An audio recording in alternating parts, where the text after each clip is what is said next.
The Supreme Court will address the historic question of presidential immunity.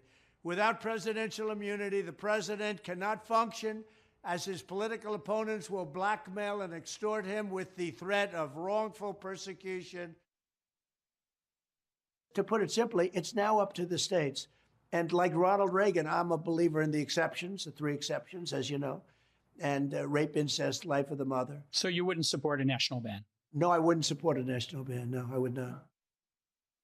Making sure that we're able to make every single solitary person eligible for what I've been able to do with the with the COVID. Excuse me, with dealing with everything we have to do with. Look, if we finally beat Medicare. Thank you, President Biden. President Trump? Well, he's right. He did beat Medicare. He beat it to death, and he's destroying Medicare. When I was vice president, down to a 6. And by the way, I told you before, I'm happy to play golf if you carry your own bag. Think you can do it? Let's not act like children. You are a child. And I'm going to continue to move until we get the total ban on the total initiative relative to what we're going to do with more Border Patrol and more asylum officers. President Trump? I really don't know what he said at the end of that sentence. I don't think he knows what he said either. I concur with Justice Sotomayor's dissent today. Here's what she said. She said, in every use of official power, the president is now a king above the law. With fear for our democracy, I dissent. End of quote.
The Supreme Court persecution of wrongful persecution.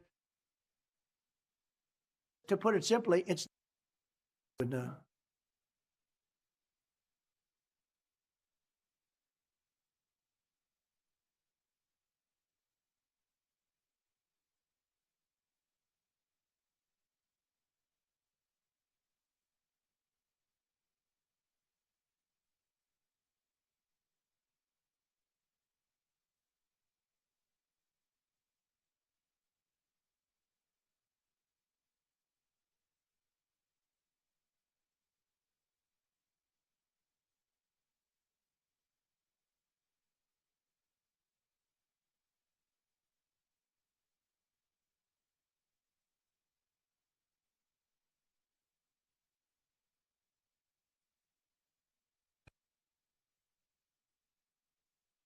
I concur with Justice Sotomayor's above democracy. I dissent.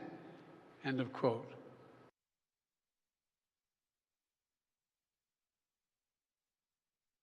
Making sure that we're able to with more Border Patrol. Trump?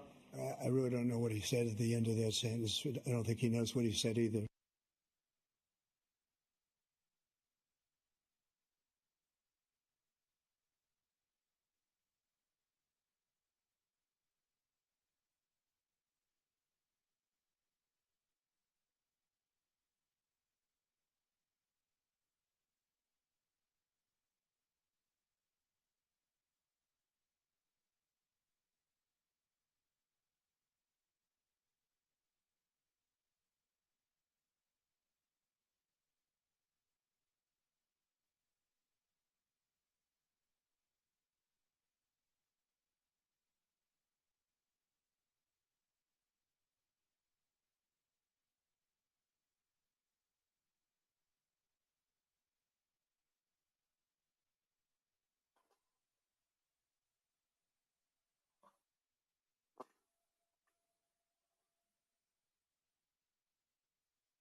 The Supreme Court will address the historic question of presidential immunity. Without presidential immunity, the president cannot function, as his political opponents will blackmail and extort him with the threat of wrongful persecution.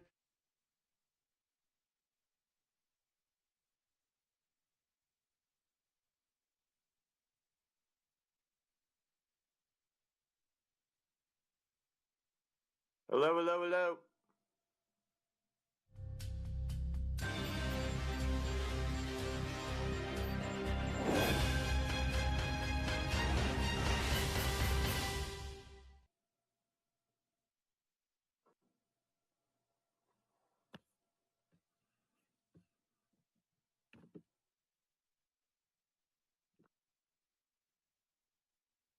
Hello, hello, hello.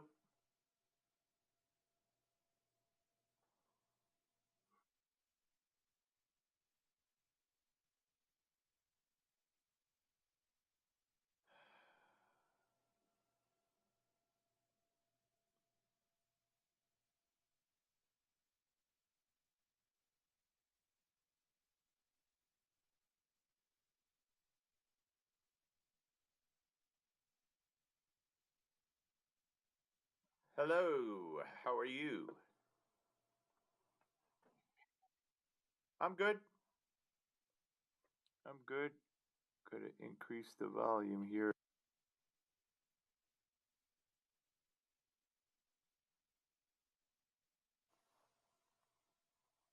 What'd you say to me? Huh? Oh, good. It's I think it's like, well, in Jersey here it's about 70 something right now. Let's see. 80. We're gonna be in the mid 80s right through the week. My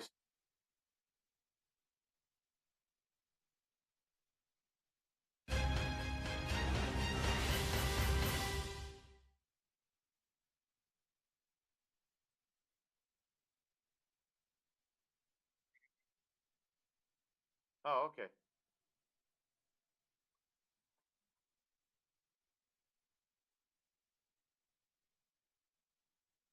Nice.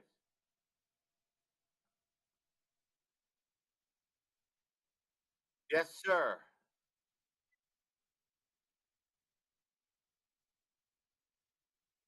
1, 2, 3, 4, 5, 6, 7, 8, 9, 10. It looks like there's a millisecond delay in me speaking and what I'm seeing. Oh no, it's good. I'm seeing the big screen. Okay, your box is good.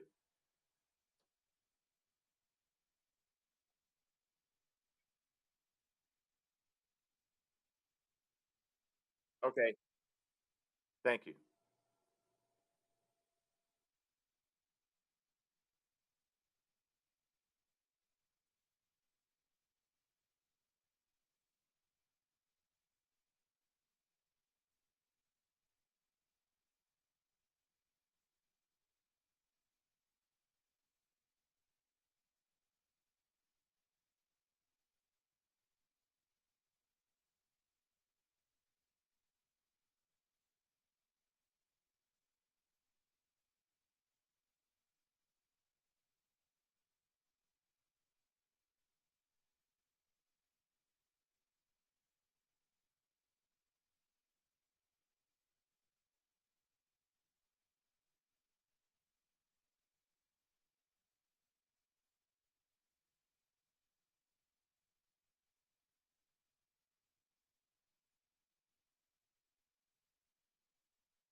When I came on, I texted you. It says still said Steve Malzberg, political whatever, and host of the Steve Malzberg show. So that did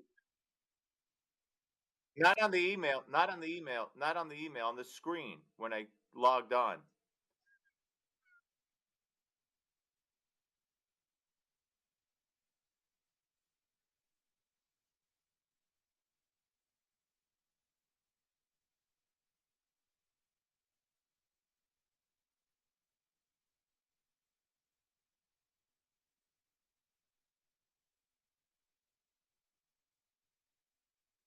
Okay, okay, that's cool.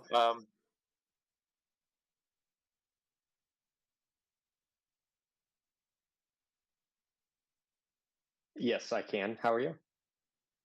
Okay, so yeah, I'm having a little trouble hearing you. You're a little low, but Yes.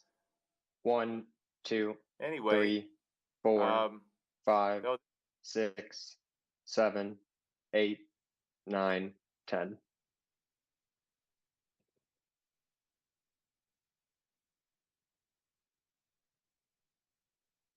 Okay, thank you.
Yep, I can hear you fine.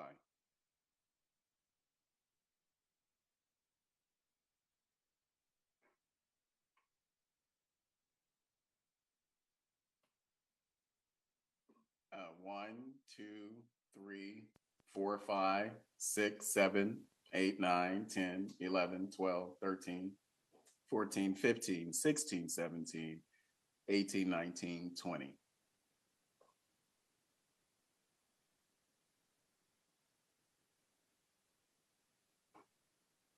All righty.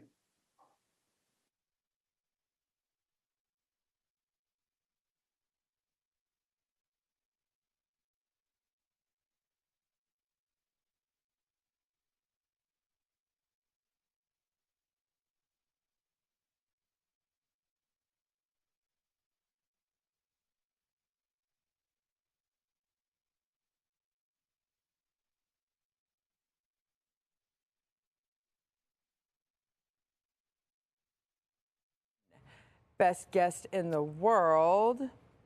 I just thought of something. President.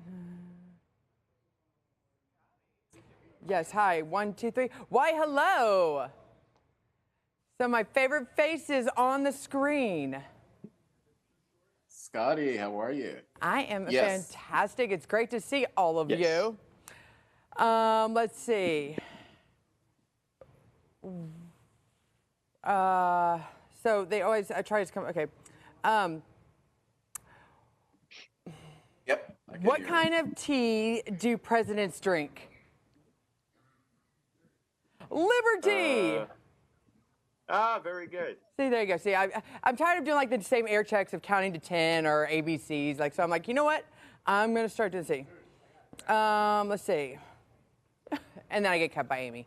No fun. Bye, guys. Thanks for being here. Oh, thanks for having us. Okay. Thank you. What did they call George Washington's fake teeth? Presidentures. Ba-dum-bum.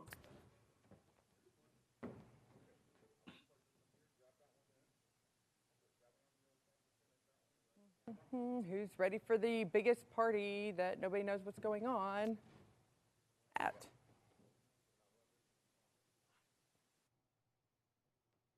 Hello, SCOTUS.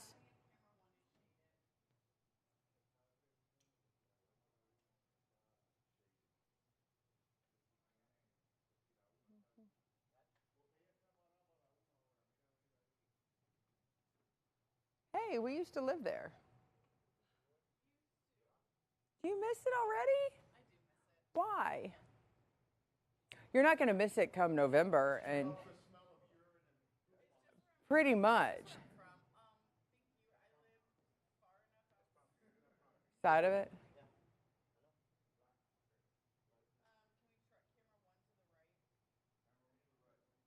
Trump is not a Pueblo. Yeah.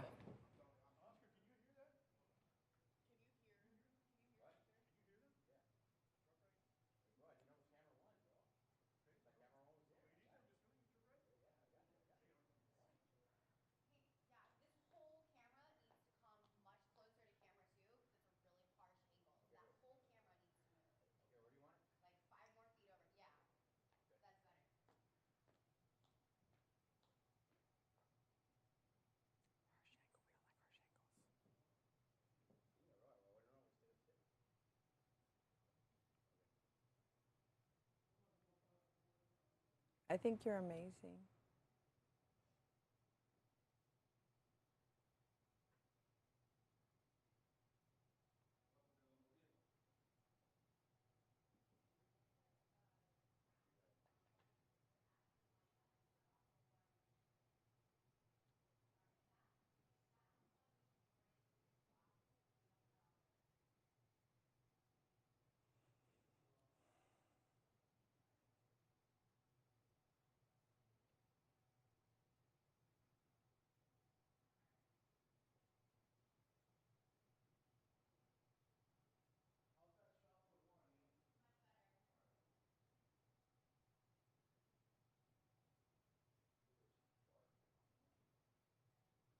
I am wearing black.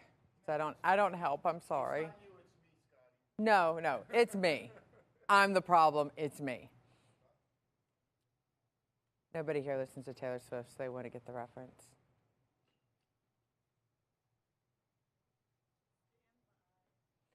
Are we doing the whole thing on one?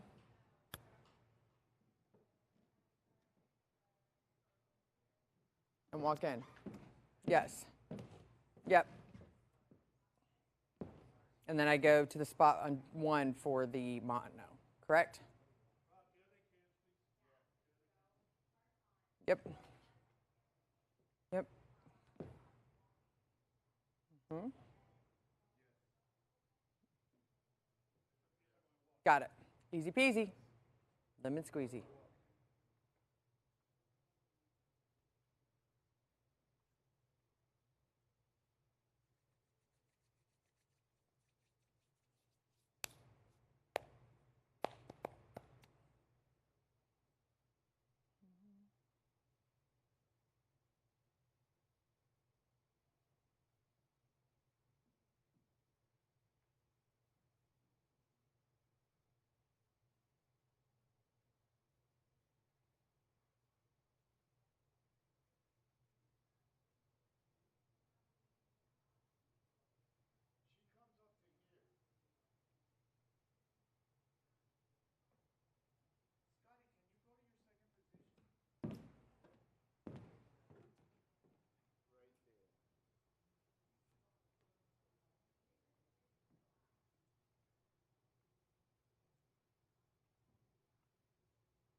Good?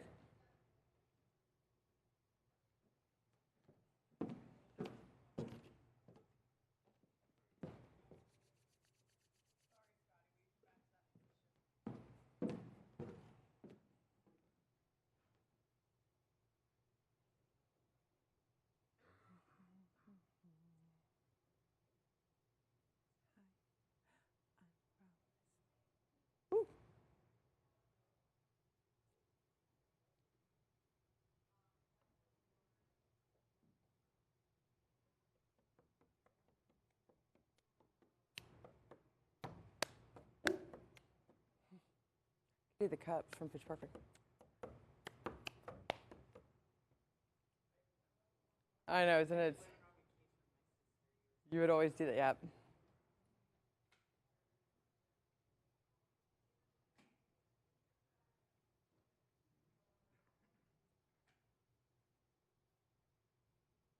me.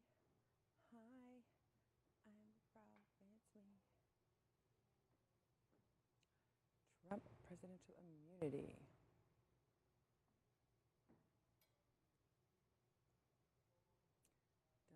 Dum da dum dum da dum da dum da dum.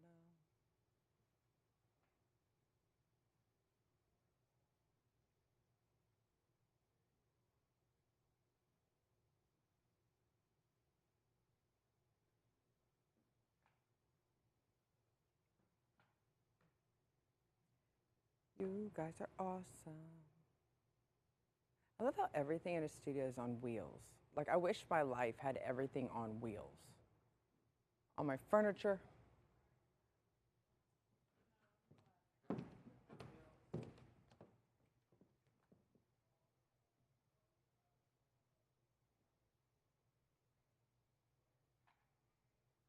Good.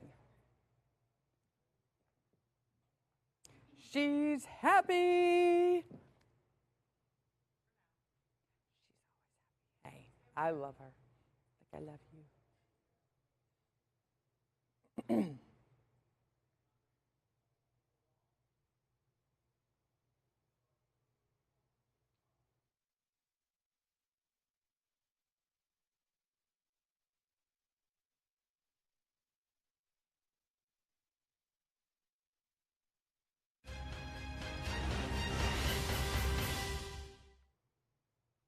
Court will address the historic question of presidential immunity.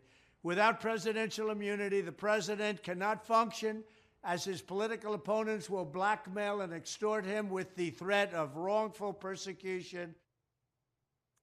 From Supreme Court cases, criminal sentences, and candidates clawing for the coveted vice presidential seat, it's all coming to a head for Donald Trump. Our panel of experts join us as we count down to the Republican National Convention. I'm Scotty Nell Hughes, and you are watching Perspective.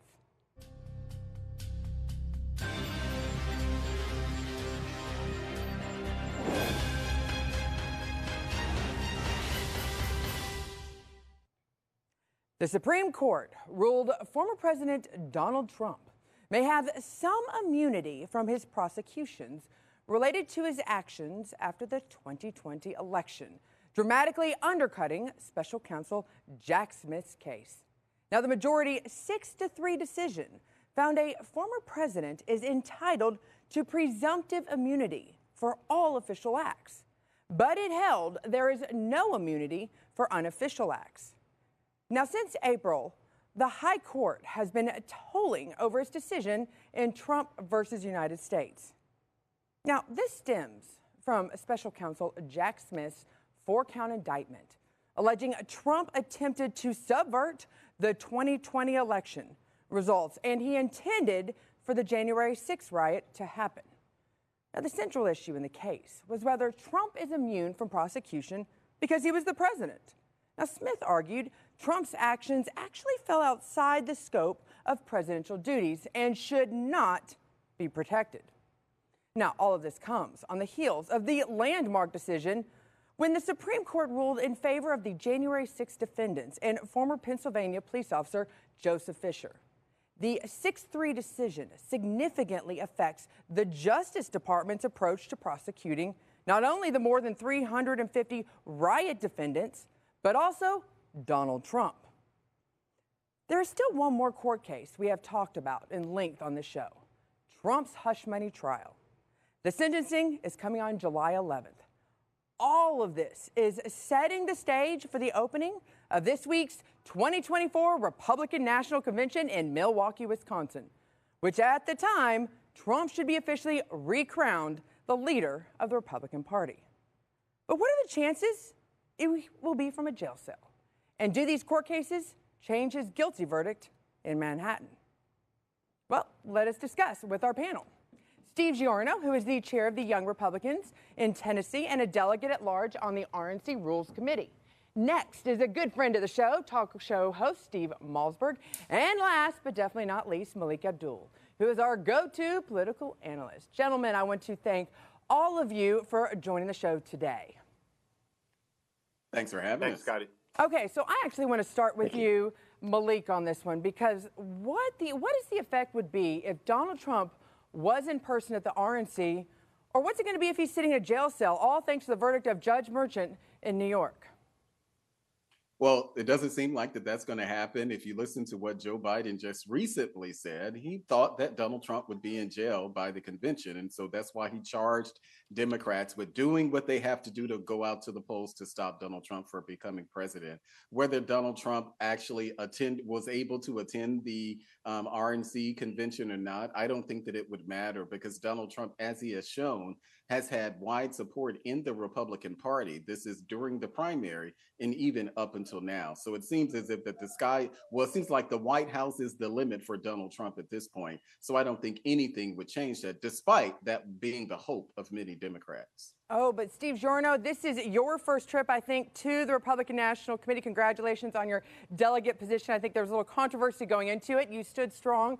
Do you think it's going to be a difference if people can actually see Donald Trump up on the stage, or if it's one of those pre-recorded with a telephone up against a glass panel addressed to the Republican convention? Do you think it actually is going to make a difference, or will it actually strengthen his cause?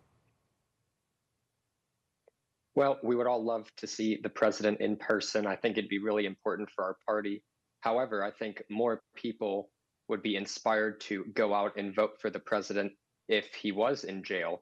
You know, this is something that happens in communist countries. This is a lawfare at its worst. It's very disappointing to see what's happening. President Biden said he's going to do what he has to do to try to win the election. And unfortunately, I think it's going to destroy our country in the process if political opponents who are winning in the polls are able to be thrown in jail just because they're going to win an election. I think it's a very dangerous precedent to set in our country. Well, it's interesting, Steve Malzberg, because like I said, we have the RNC coming up, but this is all with the Supreme Court wrapping up their session. And I have to ask you, how do the Supreme Court cases actually impact, do you think, these were Trump's remaining cases?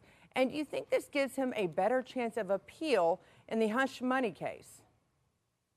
Oh, absolutely, because the judge in the hush money case allowed the topic of what he did as president to be brought up.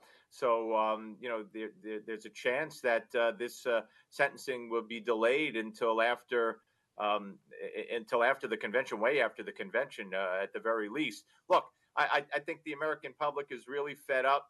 I think it's becoming less and less of a surprise if he winds up in jail. It's almost like, okay, we expect this. But I agree with Stevie kind of. I think it will motivate people more to say, what the heck is going on in this country? How is this possible in this country, especially in light of the Supreme Court ruling? And by the way, aside from that case, as you asked, the cases going forward, the other cases that is yet to be adjudicated, none of them, I'd be shocked if any of them are carried out before the election. So that's a major win for Donald Trump in that respect. So we'll have to wait and see. But nothing would shock me. Nothing would surprise me. This judge never should have been allowed himself to be in charge of the case, and he should have removed himself and recused himself. He didn't. So in my mind, anything's possible.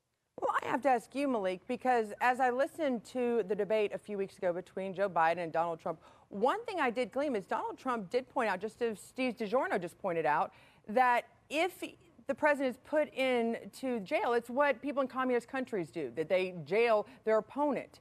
Do you think that that debate right there actually kind of, as you pointed out, showed that if Trump is thrown in jail, that basically he was predicting exactly what Biden was going to do to him and was already pointing the finger, sort of setting the stage like he's done with everything else that's happened to him over the past few years?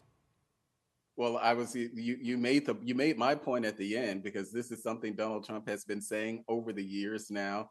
Republicans obviously feel as if that there's been a lot of lawfare conducted against Donald Trump, starting before he even got in office with the Russia collusion investigation.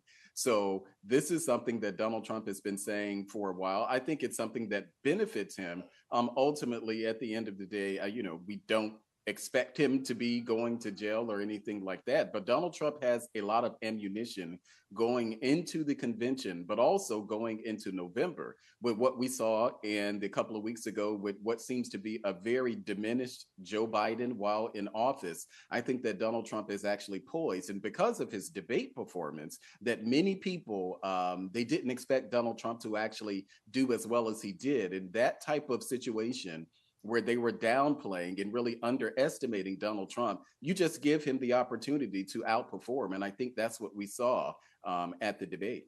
Well, that's the thing, Steve Giorno, and I apologize for butchering your name. Local talk show host in Nashville is why I kind of always get you guys confused. You're going to be there. You're going to be on the floor. You are a delegate. You're also on a very, very popular committee from what I've been told, the platform committee. There are rumors that the GOP is going to be making changes in the platform regarding abortion and gay marriage. Now, I will tell you, it has been denied by everybody within the campaign. They're saying this is just liberals trying to stir up trouble beforehand, that no actual platform negotiations have been happening. However, Donald Trump has stated his views on abortion during an interview, and he said the power should go back to the states. Let's listen on the All In podcast. To put it simply, it's now up to the states. And like Ronald Reagan, I'm a believer in the exceptions, the 3 exceptions, as you know, and rape, incest, life of the mother. So you wouldn't support a national ban? No, I wouldn't support a national ban. No, I would not. Okay, Steve, you're going to be in on those meetings with those conversations. Do you think that the RNC platform is going to change in those areas to reflect Donald Trump and the Supreme Court's decision regarding abortion and potentially gay marriage? Well, I've heard a lot of the rumors. I don't think they're true. I'm not on the platform committee. I'm on the rules committee. My mom's on the platform committee. And from everything I've heard, she has said that there are not going to be any changes. We're going to leave it up to the states. That's what the Supreme Court has decided. One of the things I'm most excited about being at this convention for is the amount of young Republicans we're going to have at this convention. Tennessee is leading the country. We have 17 delegates or alternates who are going to be with our delegation. And so I think it'll be a great advertisement for our Republican Party. I think it's a great advertisement for President Trump and the work he's done with people that don't traditionally vote Republican. You know, when you look at young people, you look at minorities. I think what we need to do is go up there and provide a clear picture of what we want to do to help the American people recover from the last 4 years of this disaster of a presidency. But no, I don't think there'll be any changes. I think we're going to leave it to the states where it belongs, and we're going to make our case to the American people. Well, Steve, I think it's amazing. You're probably one of the first, and if not the only, mother-son duos that were able to be elected as delegate. Congratulations to you and your mother. Obviously, you'll be having conversations about it. I do want to ask Malzberg, though, normally, and Malzberg, you've covered many conventions on both Republicans and Democrat side in your years in media. I get it. Sometimes they don't release their entire schedule, security reasons, whatever it might be. However, this year, I feel like it's been even more secretive. Do you think that's on purpose? And what do Republicans outside of the base need to hear from the stage every night that week to try to convince them that Donald Trump and all the candidates down ballot is the place they need to vote come November? I think they have to make a great contrast. Not only talk about, you know, Joe Biden's lack of mental competence, but they have to paint a picture, a realistic picture of what this country would be like if any Democrat, whether it's Joe Biden or anybody else, under Kamala Harris, under Gavin Newsom, under anyone, what they want to do to this country, what they want to do to the Supreme Court, what they're doing and would continue to do at the border, right on down the list, crime, police, everything. This would be a chaotic country. And I really do hope that that whoever speaks at that convention, is educated and knows what's going on. You know, I'm so sick of hearing about Donald Trump, violence.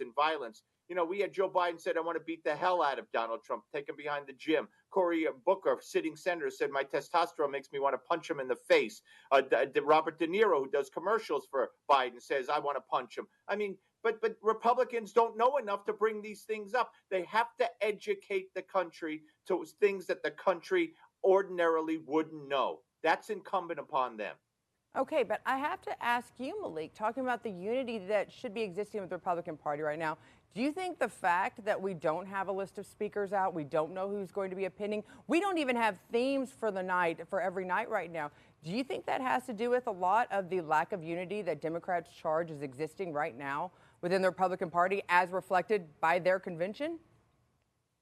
No, I don't think that's the case at all. And typically this is something that, of course, the RNC would control. But a speakers list, I don't think that most voters, at least most Republican voters, are concerned about the list of speakers. They're concerned about seeing Donald Trump in the Republican Party advocating for Vision 4. And I actually have been one of those who said that Donald Trump needed to articulate a path forward for Republicans on abortion. And he not only did that in the podcast, and the benefit of that podcast is because by the time Donald Trump got in the debate, he was able to articulate that very same thing where he said he does not support a national ban, but he does support those three exceptions. That was a very important thing. And I honestly believe, and you know, I'm not in the RNC or in that space, but I do believe that it would benefit the Republican Party to have as part of its platform what the titular head of the party articulated. How can you claim to be a party where you want to present a vision forward and you don't have that clearly articulated when you know that it's going to be an election year issue? So I think that Republicans, if they don't have something on abortion in there, or even gay marriage for that matter, it is dropping the ball unnecessarily in ways that we simply cannot afford. Stevie, yes, Malzberg. Yes, Steve. I'm sorry, but they have to point out, as Trump tried to do in the debate, that when Kamala Harris and the rest of them say you can't tell a woman what to do with her body, that means right up at no restrictions. It means no restrictions, and that only about 30-something% of the country is there. They have to hammer that point home. Unified talking points, very important. Steve Malzberg, Steve Giordano, Malik Abdul, stay right there. Because after the break, we're going to continue our preview of the Republican National Convention and talk about Republicans' number one target, Joe Biden, and if he will stay that way for long.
Welcome back to Perspective. I'm your host, Scotty Nell Hughes.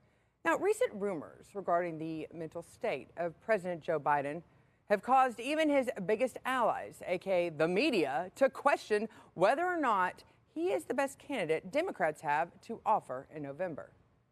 Even Time magazine making this cover showcasing Biden's debate performance, putting Democrats in what can only be described as a state of panic.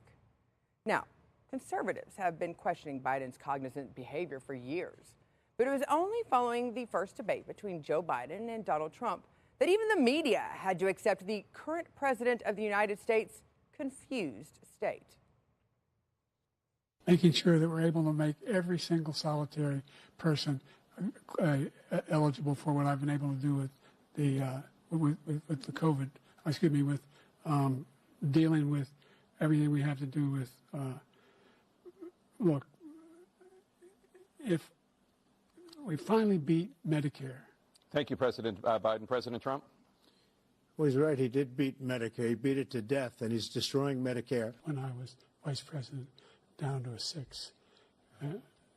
And by the way, I told you before, I'm happy to play golf if you carry your own bag. Think you can do it? Let's not act like children. You are a child. And I'm going to continue to move until we get the total ban on the total initiative relative to what we're going to do with more Border Patrol and more asylum officers. President Trump? I really don't know what he said at the end of that sentence. I don't think he knows what he said either. Now, many Biden surrogates blamed the performance on Biden having a cold or even the lack of teleprompter. But days later, the night of the Supreme Court ruling on Trump's immunity, Biden could not keep his script straight. I concur with Justice Sotomayor's dissent today.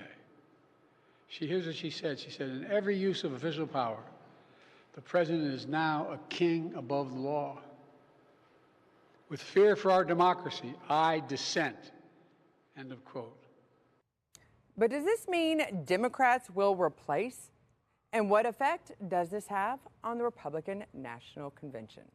Well, let's bring back in our panel. Steve Giorno is chair of the Young Republicans of Tennessee and a delegate at large on the RNC Rules Committee. Got that one correct this time. Talk show host Steve Malzberg and political analyst Malik Abdul. Thank you so much for sticking with us. I want to start with you. Steve, on this one. Do you feel the Democrats will actually stick with Joe Biden? Yes, I do. Steve Malzberg? I think. Sorry, Steve Malzberg. Okay, Sorry. I'm sorry. Yeah, I kind of think they do. You know why? Because Joe Biden apparently will not let them convince him otherwise. I mean, this is disgusting. This is elder abuse. It really is. I mean, his facial expressions during the debate were probably worse than what he actually said, and that's pretty bad. Who are they going to go to? How do they snub Kamala Harris? That's what I've never really understood. Oh, Gavin Newsom, oh, Michelle Obama, and I've been guilty of that too. Oh, this one, oh, that one. The governor of Michigan. But what about Kamala Harris? She's a woman of color. She's a vice president. Shouldn't she be the heir apparent?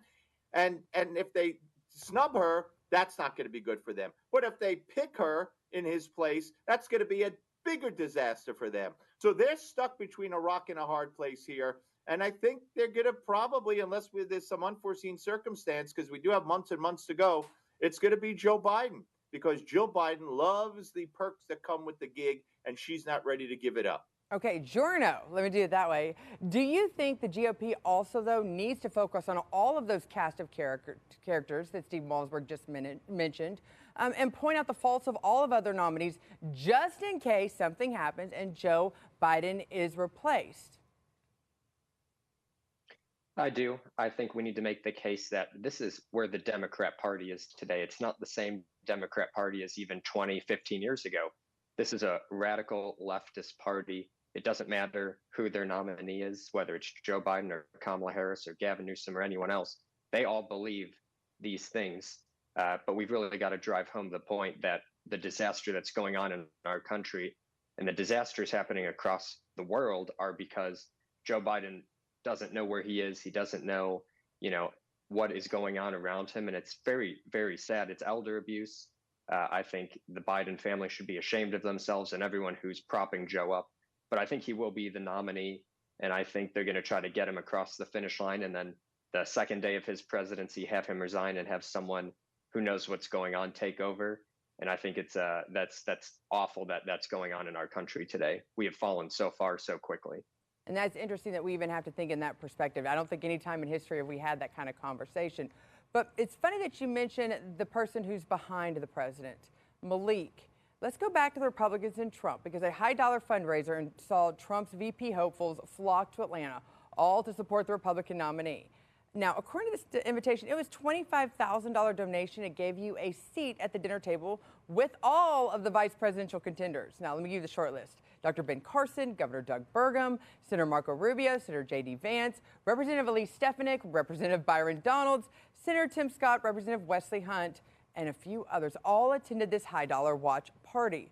One major clue, though, that the campaign was starting to lean towards somebody was actually observed as Trump's director of surrogates was seen leading around J.D. Vance.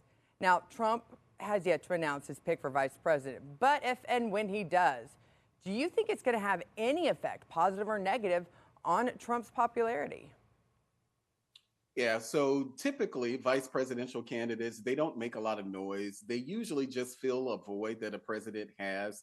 In the case of Mike Pence had congressional experience, government experience, and he had a real sway with evangelicals with Dick Cheney. Dick Cheney had the federal government experience. Joe Biden had the experience. In this case, it won't be experience that will be what Donald Trump will need. It will be the security, the confidence that people have that he has someone to moderate him. Donald Trump, and this is why I have a problem with people being thrown out there like a Byron Donalds or even J.D. Vance at this point. Donald Trump doesn't need someone who's essentially a carbon copy of himself. He needs someone who's able to get in there to work with Congress, something that I don't think that the many others would do.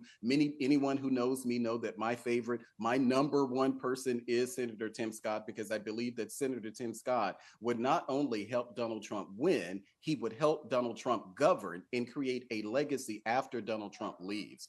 If either of those other candidates, be it Marco Rubio or others, these are not legacy building candidates. And for all intents and purposes, they're simply extensions of the America First movement, which I support, but that won't be what Donald Trump needs to get elected and have an effective presidency. And he's only able to serve one term. Okay, Malik, I understand where you're coming from, and thank you for the justification. But I got to throw it to Steve Malmsberg on this one. Isn't that what Donald Trump had, though, with Mike Pence? And he had someone that was kind of on that sort of get together, more of the establishment wing. How did that work out well for him, especially in times of trouble? Yeah, no, to a great extent, you're absolutely correct. And let me throw a name out there. which Nikki Haley. I don't agree with Nikki Haley on so many issues, but to the point that was just made, you need someone. Her appeal to the people that will not vote for Donald Trump, to the dissatisfied Republicans, to the people who are going to stay home, to independents who are undecided or really say, I just can't pull the lever for Trump for whatever reason. Nikki Haley will bring them all on board. It won't even be a contest anymore. And she's been out of the limelight ever since she said she is going to vote for Trump. And, Trump's a showman and a TV guy and a media guy. And I'm thinking the same names keep coming up. They have been for months. Maybe he brings in Nikki Haley and, people will be unhappy. But I think the country the people he needs to get to pull the lever will be, whoa, and they will vote for him. It won't be close. Nikki Haley, please, Donald. Nikki Haley. Wow. Okay, that was not the answer I was expecting out of Steve Mulzer. Okay, but talking about, that sort of gasp of people as they held the lever, Steve Giorno, you'd be on the floor at the RNC. You have all Trump delegates, majority of them that would be on the floor. How do you think Republicans at this point would respond to Nikki Haley walking out on the stage, even if Trump appointed her vice president?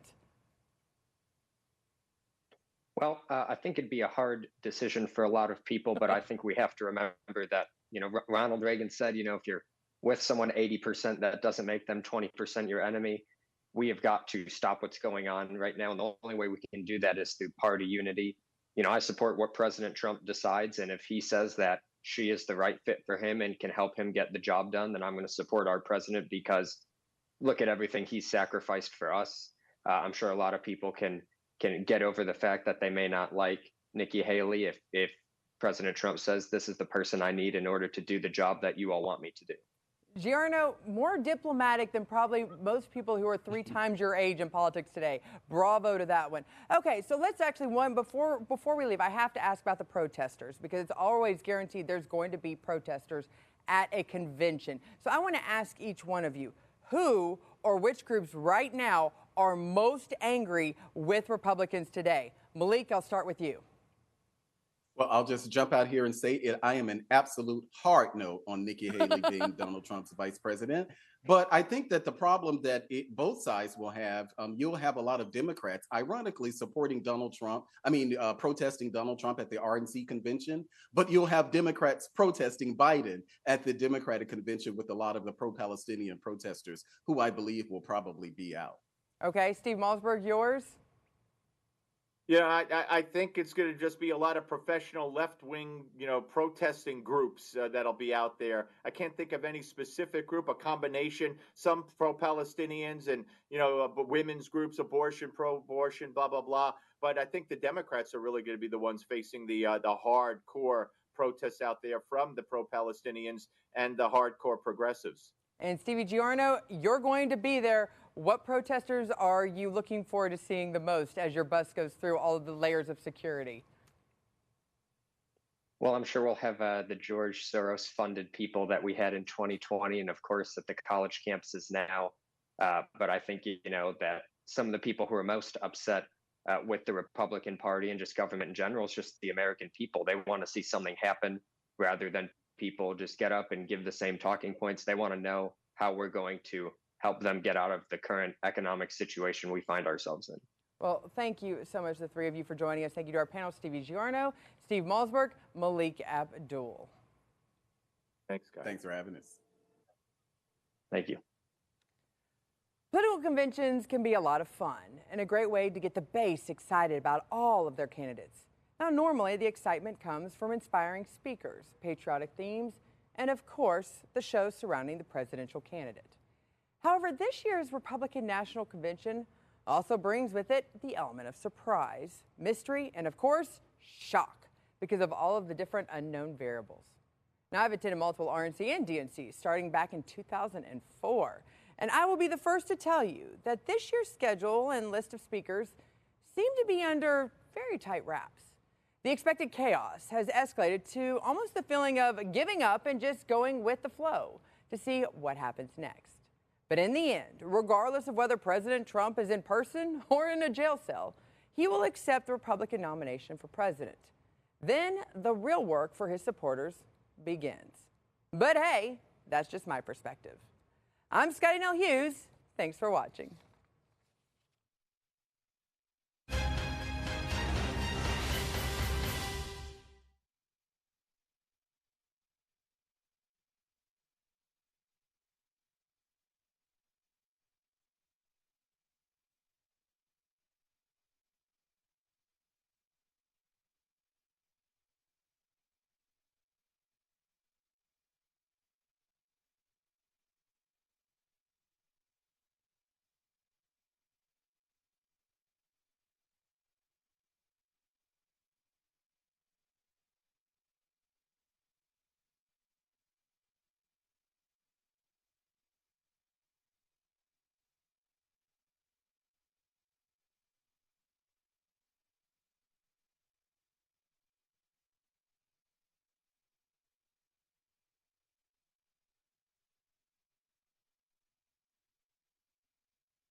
I sure can. How do I sound to you?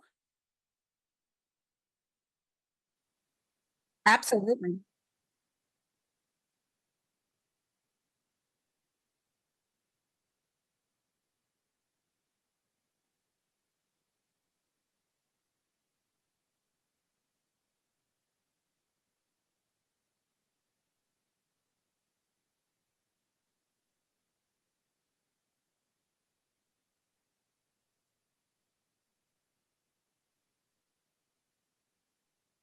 No, that's okay. I understand it. I was promoting that more people sign up for her YouTube channel, and I was saying like, stay tuned.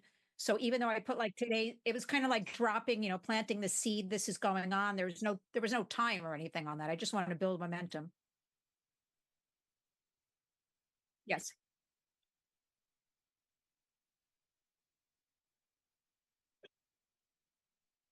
Thank you. It's very exciting. I'm very happy for everybody. You don't need headphones because if you're going to be talking like that, you don't need it. Bluetooth.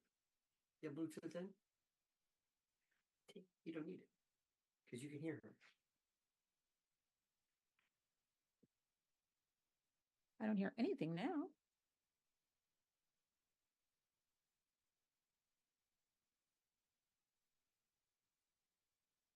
Hello, Andre. How are you doing? I'm doing very well. Thank you.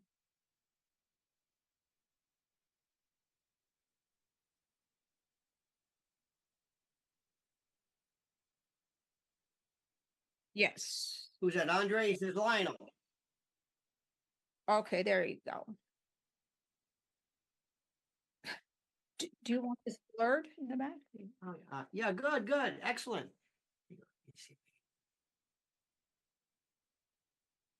Are you in Miami or DC? Close enough. Close enough. That's good. That's fun. You know what it is? It kind of goes in and out, so don't worry about it. Is it blurred or is it? Yeah, it's blurred. See? Okay, I'm not wearing glasses. Okay, I got it.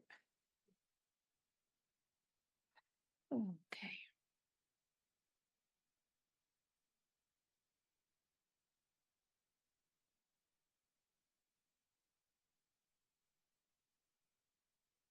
Yes, good afternoon, Jose. How are you?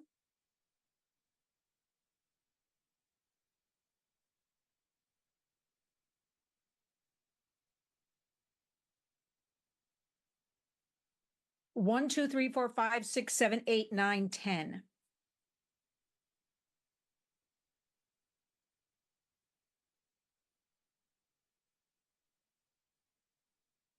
Thank you.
Hi. Yes, I can.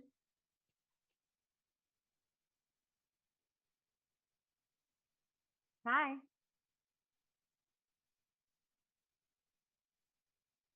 Yes, 1, 2, 3, 4, 5, 6, 7, 8, 9, 10. How did that sound? Sure.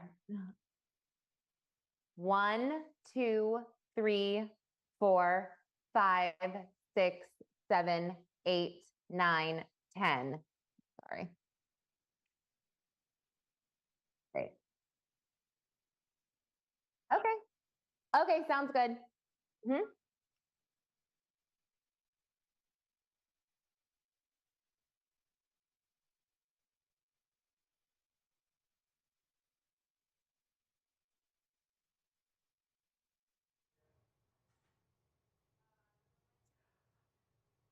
I would love to. 1, 2, 3, 4, 5, 6, 7, 8, 9, 10. Normally I make jokes right now, but this isn't really a topic that I can make jokes about. But there are two of my favorite ladies, get the right camera, in the world. Lauren, meet Lynn. Lynn, meet Lauren. You're both in New York. Hi. You two need to know How each are other. you, ladies? How are So you? fun. I'm so glad our colors look great, so I'm very Yes, happy. I can hear everybody now. Look how good we look in our colors.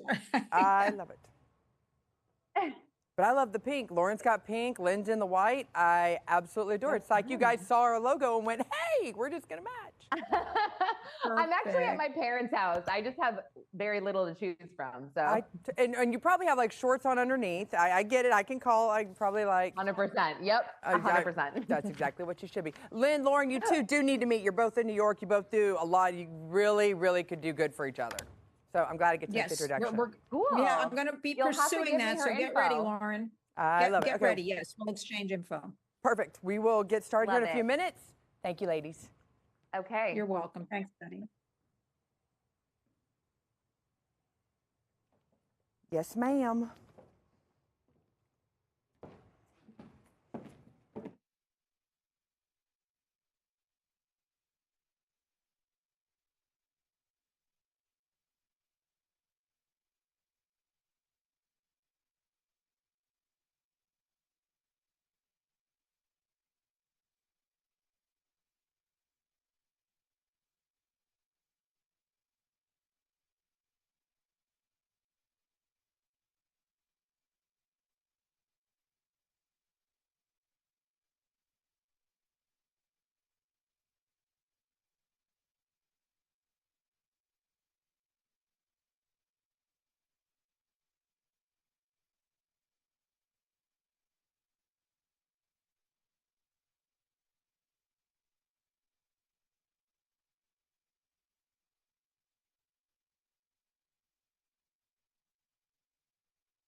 We live in a truly terrible world where children are preyed upon, abducted, raped, assaulted, and murdered.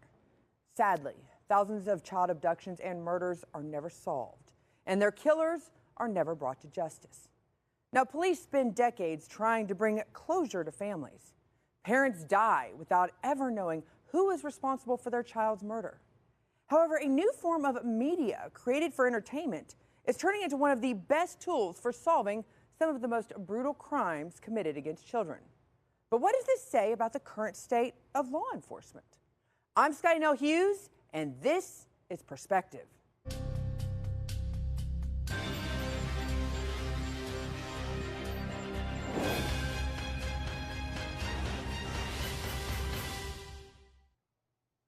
Eight million children are reported missing worldwide each year. There is nothing more frightening as a parent than the thought you have lost your child. Seconds feel like hours, and minutes feel like eternity, where even the strongest of individuals find them pragmatically thinking, scrambled by panic and fear. In the United States alone, an average of 2,300 children are reported missing every day, the highest number recorded by any country around the globe. The ones who don't see a resolution immediately face not only having to worry about the well-being of their loved one, but as time goes by, overworked law enforcement making their case less a priority with time. This is where true crime podcasts have become very important in solving crimes. Not only do these podcasts continue to put a spotlight on cases that seem to be gathering dust or have hit a dead end in terms of leads, but in some cases have even helped correct the record regarding past allegations. But what does it say about the current state of law enforcement if we have to rely on a form of media to act as detectives and investigators in serious cases involving the endangerment of one of our most vulnerable populations? Well, let's get the perspective of two people on this issue and bring in Lynn Shaw, who is the founder and president of Lynn Warriors, an organization working to educate communities about the escalation of human trafficking and sexual exploitation. And Lauren Conlon, who is a podcast and reporter with a focus on true crime and pop culture. Currently, she is the host of Pop Crime TV. Thank you so much for joining me, ladies. Thank you, Scotty, for having us. Lauren, I want to start with you because over the past few years, you've done numerous podcasts focused on crimes and disappearances involving juveniles. Tell me about some of the stories you've recently been covering. Yes, Scotty, you said it so perfectly. It is so tragic what is happening globally and in our country as well, in America. What I've been covering are stories about children who go missing that don't get the attention that they deserve after a month has passed, 2 months have passed, 3 months have passed. We know all too well that once we hit this 3-month mark, their name disappears from headlines. So, for example, I was on a YouTube live this morning discussing the mysterious disappearance of Sebastian Rogers out of Tennessee. This poor boy disappeared without a trace. And what's so tragic here is that each lead that we thought might lead to finding Sebastian turned out to be nothing. Now, at this point, when nothing is happening and the investigation appears to be cold, what we can do as content creators, journalists, YouTubers, we can be the ones to keep the children's name out there, keep their faces out there to ensure that they are not forgotten. Because as you said, law enforcement is tired. They are overworked, they are underpaid, and they are getting new cases every single hour. You know, it's interesting because, Lynn, the numbers are staggering regarding the various crimes involving kidnapping, some of the ones that Lynn has just referenced. It's also the exploitation and even the violence that's happening against children in the present day. Do you think there's a certain community that seems to be more targeted at this state? Absolutely. First of all, the target goes to our most vulnerable. The most vulnerable, Scotty, we don't talk about them enough. These are our communities of color, marginalized communities, kids who don't have parents or caretakers even looking for them. They are a predator's delight. We have to always, this is like a big wheel with a lot of spokes. So we have to really kind of break it down. We can't have these mass statements. You know, why are so many kids missing? First of all, we have a lot of runaways because they cannot continue living in a home where they are physically or sexually abused, so they run away. That opens the door for the predators because they're there within 24 hours. We used to say 24 to 48. Now we're saying 24 hours or less. Somebody is out there on the street or online waiting for them. We also have to talk about most of the children that go missing, over 60% of the cases. Now remember, stats we tell you about, they're always higher. But we know over 60% that child missing has something to do with a family member or someone they know. So it is not that traditional story of always that white van, a complete stranger picking them up. Yes, that does happen. But we have to look closer at the family members and at the community around the children. And also, we throw out 2,300 missing children a day. I use that stat every day. That number's been around a long time. So it has to be higher because now we have open borders. So we have more unaccompanied minors flowing into the United States, dispersed all over, that nobody is even talking about. So there's lots of issues. And as far as law enforcement, again, they don't have enough resources, money, manpower, woman power, whatever you want to call it, or even training to know how to handle the escalation. Every 3 seconds, a child is missing. How can anybody keep up with these astonishing numbers? People should be out in the streets screaming about this. And yet they're not. And that's always surprising to me. That's why your voices are so important to be heard on the airwaves. Lauren, of the crimes that you're seeing that are happening against children, what is the motivation of the perpetrator and what trends are you seeing, and whether or not these perpetrators actually know their victims, or do they just select strangers? And how is this different from the past?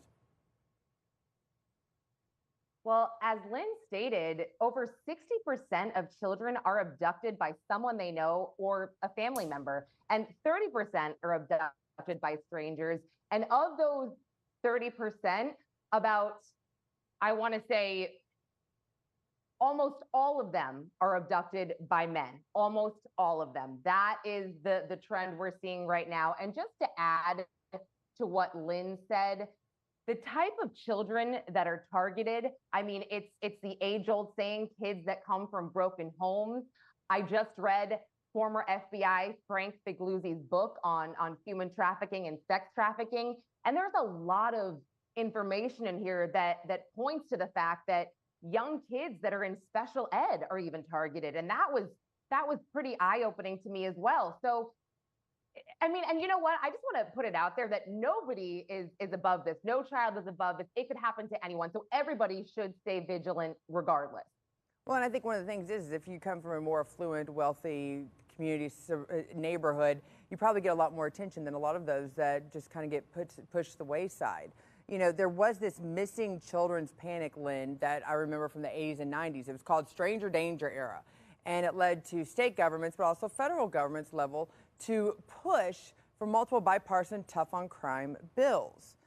So let's talk about the legislative side of it and preventing it. You know, who actually is responsible for preventing these types of crimes against children? You mentioned the open border, how that is largely impacting today a lot of the trafficking that's happening. Do you think this is something that needs to be done, handled more responsibly by legislation, the justice system? Or do you think, as our friend Lauren pointed out, shouted from the streets, people talking about this? Should citizens become more proactive? Scotty, all of the above. First of all, we have so much bipartisan legislation. We work on that continually in our state capital. I'm in New York, up in Albany, also on the federal level. We do have laws on the books. Now, they're just not enforced. That's the bottom line. That's the reality of what's going on. What we need to do, though, when you have a situation, for example, now in California, you can buy a 16 or 17-year-old, a sex buyer, and it's a misdemeanor. Whereas Senator Shannon Grove was pushing very hard to make buying any child, any minor, a felony. So when we get knocked down on these things across the country, it is very disturbing. Why? We have to ask, like, why? Why in Washington? Both sides of the party, everybody in the middle, pushing for Kids Online Safety Act. We have to throw the internet into all of this. Because going back a little bit, every child is affected because children have access to 4 devices, ages 9 to 17. So anywhere there's a vulnerability, that predator, that creep, that monster is going to step in. But when we have Senator Chuck Schumer, and I am a constituent of his here in New York, when he is the Senate House Majority Leader, and just the other day, at the last minute, it was going to a final vote, KOSA, Kids Online Safety Act. Everybody's excited. And you know what? They just canceled it. We can't go to a vote. We're just going to take it off the floor for today. Now, it's almost the end of the legislative session. Why do we have this? What is the holdup? Why? How come children are chattel? Why is this even allowed when so many are fighting and talking about this? We have to ask. Everybody has to be responsible, because while we fight for the legislation and it's not going through, there's a lot of red tape. Children are being abused. Children are being abducted, sex trafficked, labor trafficked. So communities in the home, community creates change. Everybody has to be on board with this. And I'm going to say it again. People should be out in the streets saying, my goodness, we cannot allow this. Enough. These are our precious children, our future adults, our future leaders. This should be something that shouldn't be political. I'm sorry. We have a lot of things in this country, around the world, in fact, that are Republican, Democrat, left, right, conservative, liberal. This should not be one of those issues. And yet you're seeing it as almost like they don't want to give the other side a win, so they don't care if the child is the one that loses. Lauren, you brought up a statistic earlier that kind of I've been sitting here thinking about. I find it very interesting. Can you tell me more about this idea that it's usually men that are out there that are doing the majority of the abductions, especially of the stranger kids? You know, I hear lots of stories of women who can't have babies, potentially in the hospital, running away and taking another woman's baby. Why is it, do you think, that what kind of crimes actually are more male eccentric than necessarily any of the ones that would be females?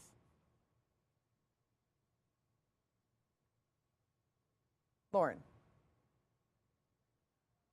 Okay.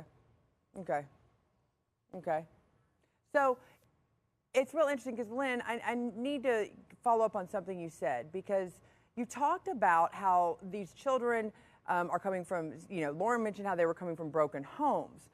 Why is it we have shelters for women who are abused? We have shelters for animals that are abused. We have Humane Society. We don't actually have necessarily safe places outside of the police where these children feel like they can run away and still be safe and be protected potentially from their own parents, their own homes.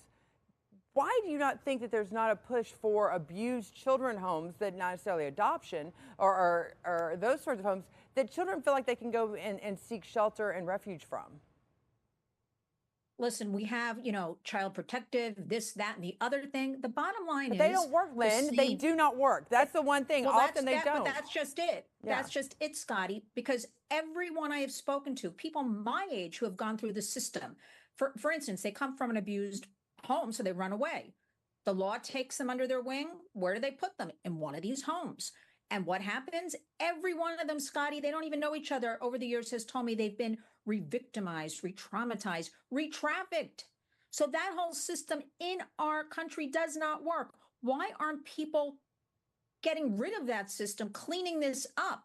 All it takes is building new buildings, building new ranches, getting vetted. I mean vetted, because look at all the stories we have now of people working with children and teens. We hear these stories, whether it's somebody from a church, a synagogue, a nursery school, a high school, all these sex stories all of a sudden, and this violation of children. So that whole system, foster care, has to be I don't want to say reimagined. It has to be redone completely. Who's going to do that? Because it's that same old argument that we don't have the money, we don't have the resources, it's not in our budget. Right now, this should be, in my opinion, the number one issue happening, because this affects all of us. No one is exempt from any of this. Every town, city, and rural area in America is affected by our children being exploited. Why are we allowing the exploitation of our children? You pointed out stranger danger. I mean, people went in for, we have to have seatbelts, don't drink, don't take drugs, you got to wear a bicycle helmet. Where is the safety for online? It comes down to the home. It comes down to also educating that child. You are worth more than dealing with a stranger on your phone, right? You don't have to lift your top up for OnlyFans to make $5, right? You are worth more. We have a lot of societal issues that are playing into this, again, because we've all been put through in the last few years a lot of vulnerabilities. And that's a separate program. So now we're seeing the effects of what's happening to our children and all of us. Well, it's interesting because, unfortunately, when people don't listen to your advice, Lynn, they end up in stories that get covered on Lauren's podcast. And so let's kind of transition to the fact of, Lauren, You know, what do you think is the main reason why you feel like once they do have these victims and you do have the disappearance and even worse, the murder of children, they go unsolved for years or even decades? Does time actually hurt the chances of achieving justice? Okay. Okay. Okay. So, Lynn, here's my, you talk about the victimization and everything that's going on with the kids in those homes that are happening right now and the actual legislation that doesn't exist to protect them. Are we finding that the children then run away from that story, or is those people that are in charge of them once again just continue to re-victimize and are actually, they basically have been turned into the system into even a deeper, darker place than they were before? Scotty, the whole thing is corrupt. Right. Just think about it as an example, a 14-year-old. You have no family behind you.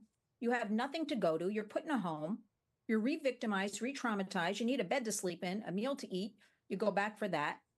And then your brain, the little brains that aren't developed until you're well into your 20s, they begin to become brainwashed. They don't know any difference. They can't get out of this vicious cycle. I am not understanding. There are so many stories that we know of these places, of foster care. It's very hush hush. Why is it so hush hush? How did these children get there in the first place? Let's deal with that.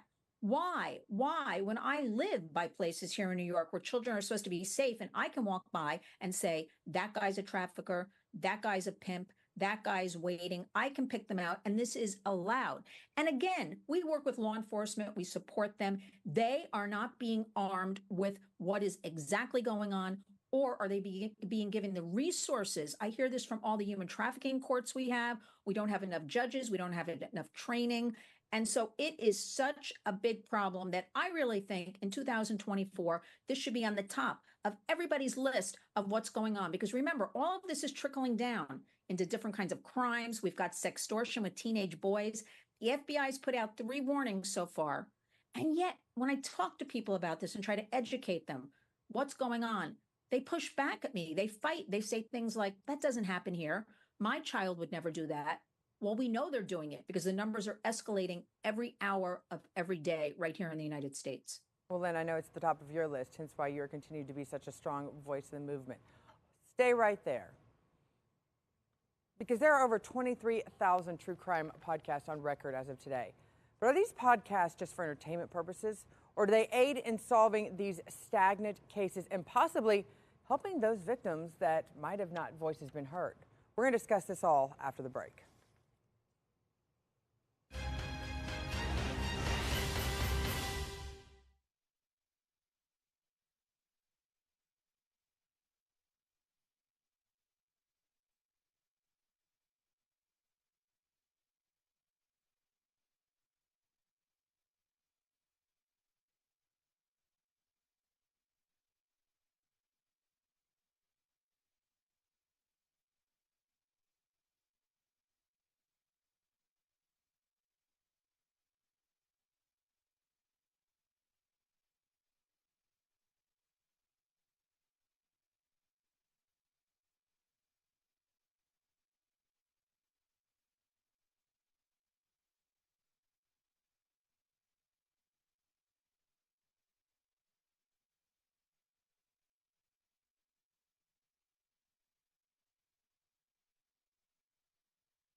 I can. I'm so sorry.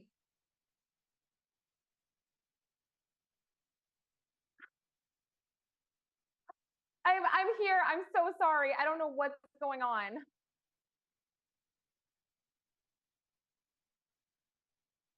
I I do. I see the logo. I'm so sorry. Oh my gosh.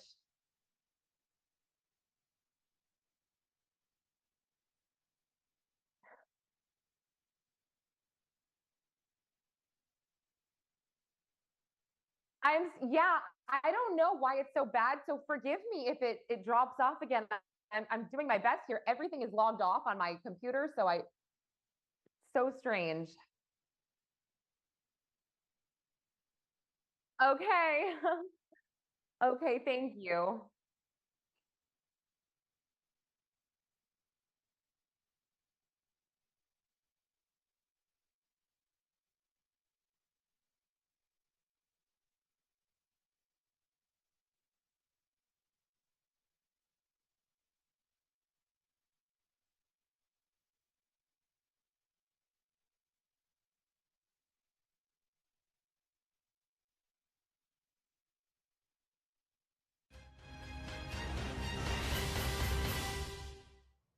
Welcome back. In 2014, Serial, the first true crime podcast, debuted. And since then, the genre has far outpaced all other subjects and remained number one. True crime media invites people into the lives of serial killers, kidnappers, assaulters, law enforcement, and even in some cases, the victims. The genre challenges the listeners to solve the mystery and link clues together before the detective or the season finale. Now, according to the website ThriveWorks, the true crime genre gives insight into the use of forensics in real-life cases and shares ways people have defended themselves against a potential attacker. Listening to a true crime is a way for normal people to solve mysteries and escape from reality. But while some use fictional elements, podcasts have become a popular way for victims or victims' families to seek information, which can lead to either the solving of the crime or justice for the perpetrator. Now, podcasts have become very popular for those seeking answers to continue their search, including desperate parents and families. So I want to bring back in our guest, Lynn Shaw, founder and president of Lynn's Warriors, and Lauren Conlon, host of Pop Crime TV. Welcome back, ladies. Lauren, your podcast often deals with stories of missing or murdered children. What is the feeling you get from parents when they come on the show and their motivation? Well, Scotty, they are so grateful for a voice. I mean, parents will do anything to find their child. And when a parent comes on a podcast, I believe that they've exhausted all resources. They've been on the news media, they've spoken to police, and now they've gone the route of podcasting. So anytime I speak to a parent, what they tell me is that they are certain that someone out there knows something and someone will come forward eventually, because as soon as the word is spread through podcasting, through YouTubers, through these mediums like Reddit even, I mean, it's almost more effective than the news. So every parent I speak to is grateful, but they are at their wits' end here and they'll simply do anything. I mean, I think you said this before. Parents do not want to go to their grave without finding out what happened to their child or where their child is. Lynn, you also have a very popular podcast. It actually focuses on sex trafficking and what is going on in the country. But do you feel like law enforcement takes you or the information you garner seriously, considering the medium that you're coming from? I will be completely honest. No. I think, again, they are so overwhelmed with all the other issues happening in our country, this falls to the bottom of the barrel. Again, I don't know why, because there's nothing more precious than our beautiful children. They just don't have the bandwidth. And they tell me this. They say, Lynn, they'll say, we stop, leave it alone, because we don't have anywhere to put that 12-year-old. Now, ladies, what a sad comment that is on society.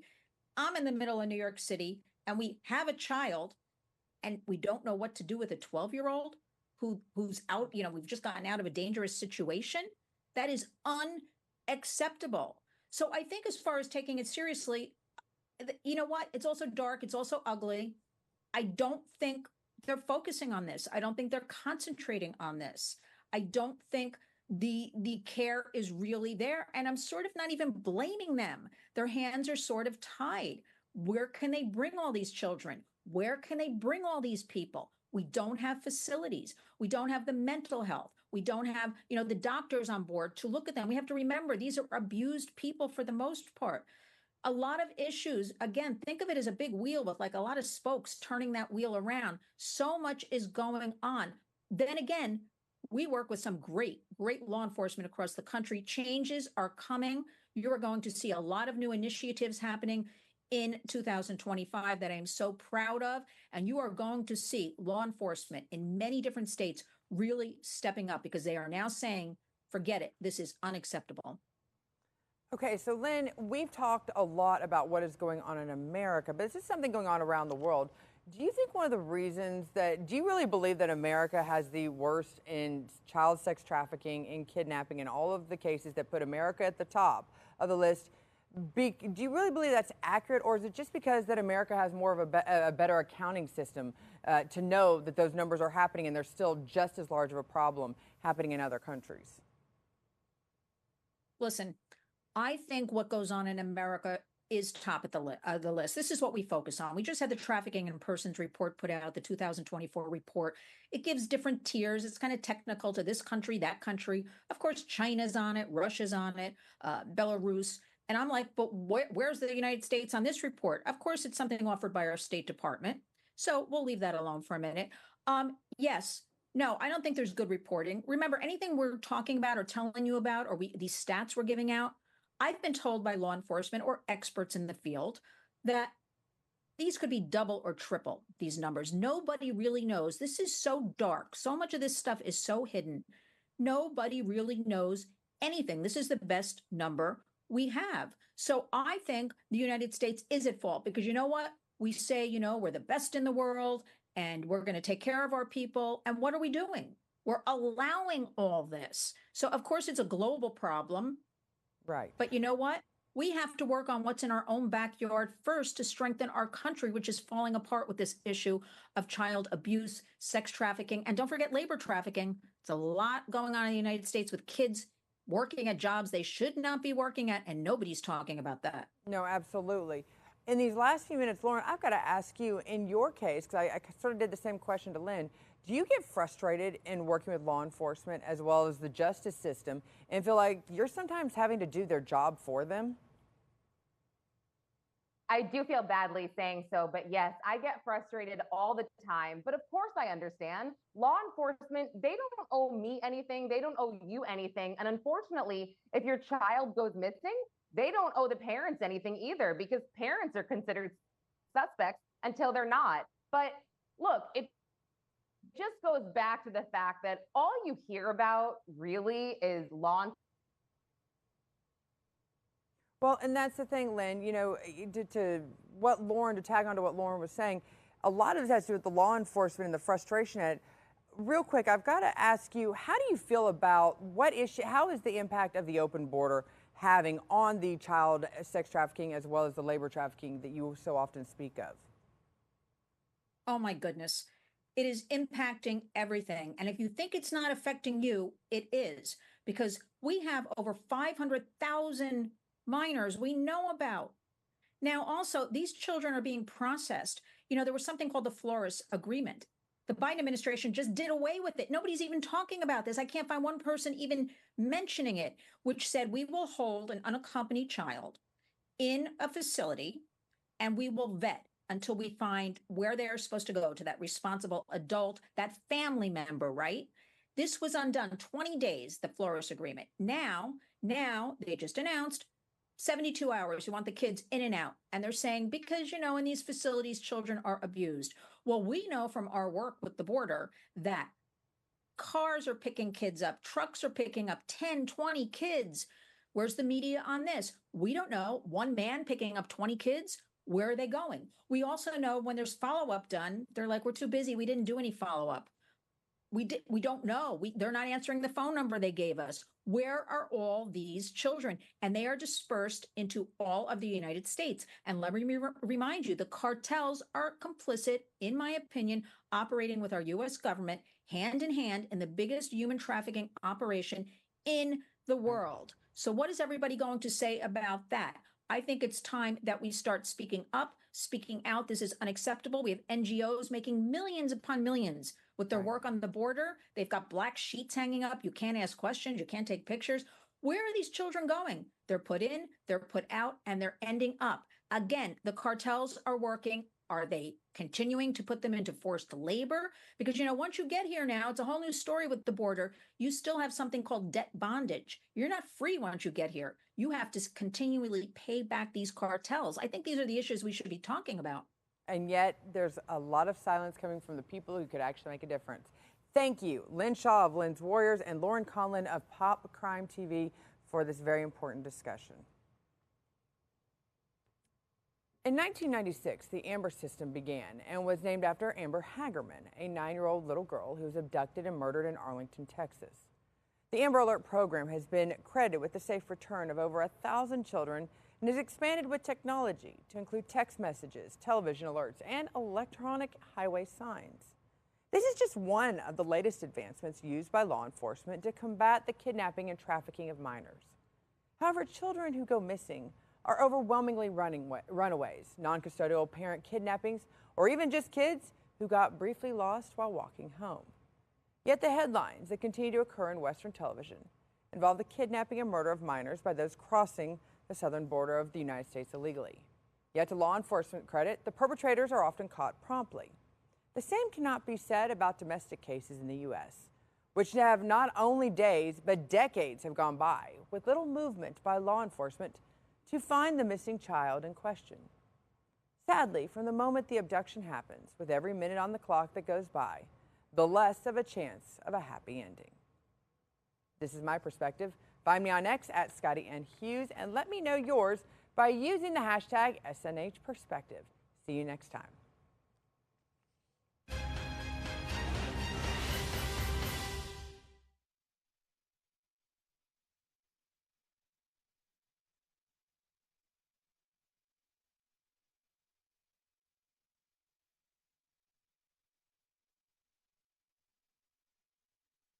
So sorry. Of course I'm fine now. This is so crazy.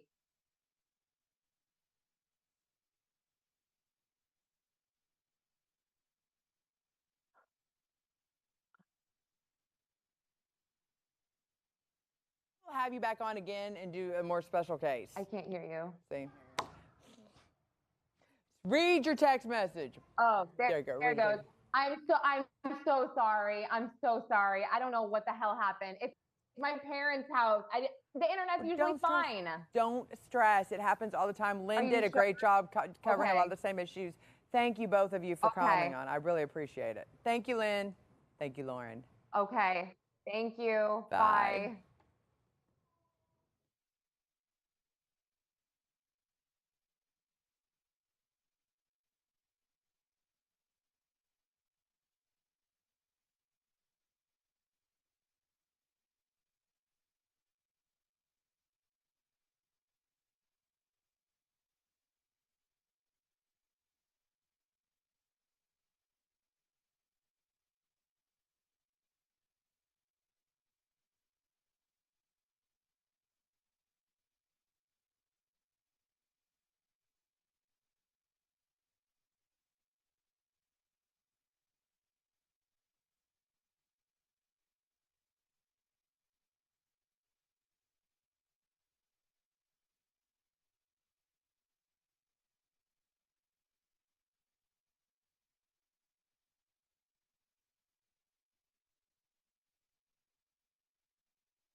If she cared for her husband and if she cared for America, she would tell Joe Biden that it is time to let go.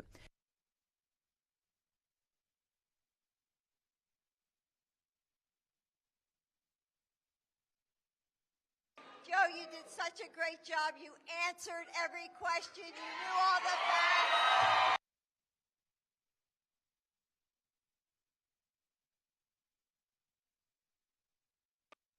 Joe, you did such a great job. You answered every question. You knew all the facts. If she cared for her husband and if she cared for America, she would tell Joe Biden that it is time to let go. Joe, you did such a great job. You answered every question. You knew all the facts. And let me ask the crowd, what did Trump do? Lie! Tonight, high above Earth's atmosphere, 2 astronauts are waiting to find out when they can return home. Let's go forward into Starliner. Date unknown. Stay with a return date unknown.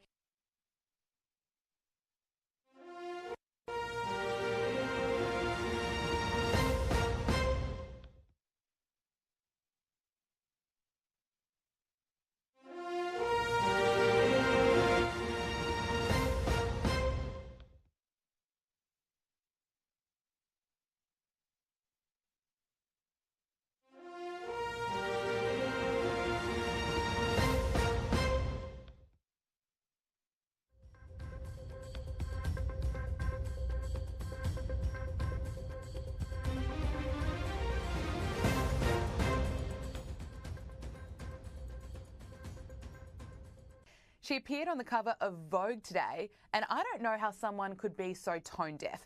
And Vogue, what are you doing? Jill Biden is right now being accused of elder abuse by encouraging her husband to continue his election campaign, which is like watching a car crash play out in slow motion every day. Jill Biden told Vogue in this interview, "We will not let those 90 minutes define the 4 years he's been president. We will continue to fight." She's absolutely delusional, no matter what side of politics you're on. If she cared for her husband and if she cared for America, she would tell Joe Biden that it is time to let go.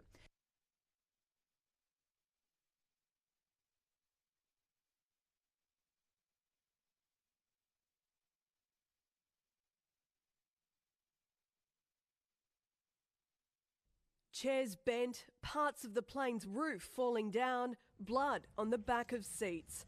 This is the mess on board Air Europa flight UX45 after 3.5 seconds of mayhem when the plane hit terrifying turbulence. Footage taken on board shows a man being helped from the overhead compartment. Babies screaming in the background.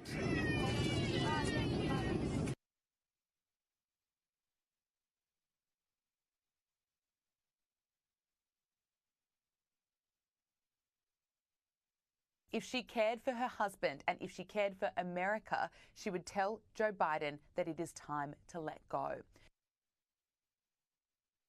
Joe, you did such a great job. You answered every question. You knew all the facts. And let me ask the crowd, what did Trump do? Lie!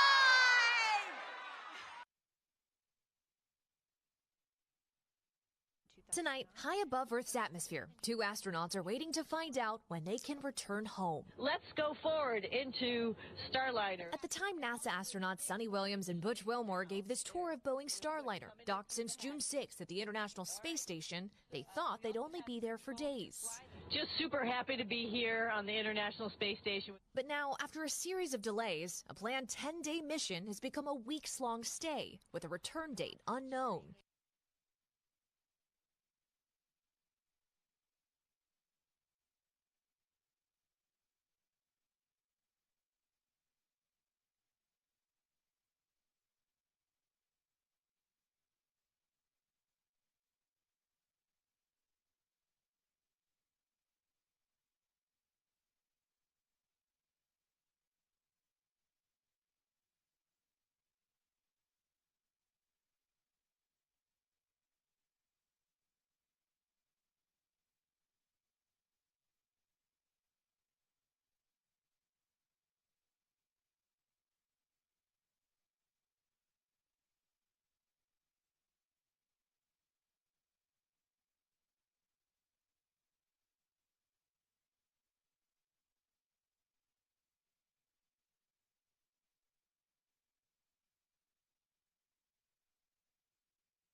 Hi, Andre.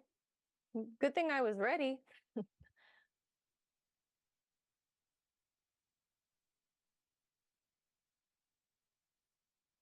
Yeah, Lath made a mistake.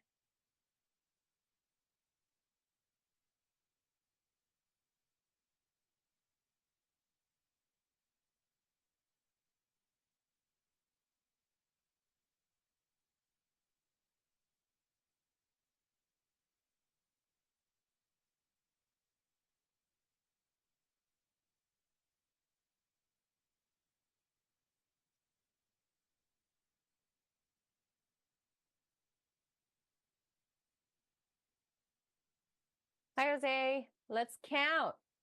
1, 2, 3, 4, 5, 6, 7, 8, 9, 10. Thank you.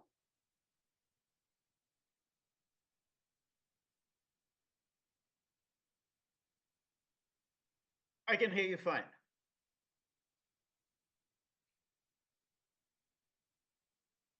One, two, three, four, five, six, 7, 8, 9, 10. Here.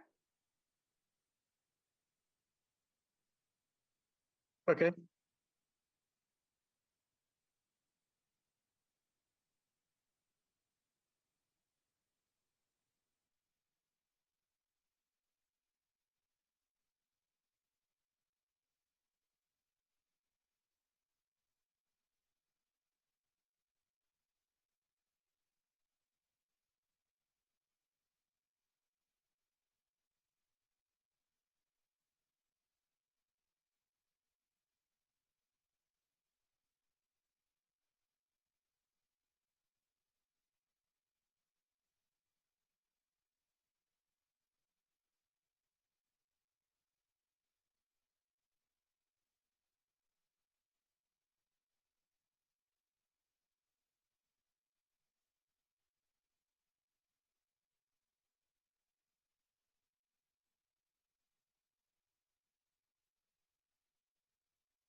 Manilita.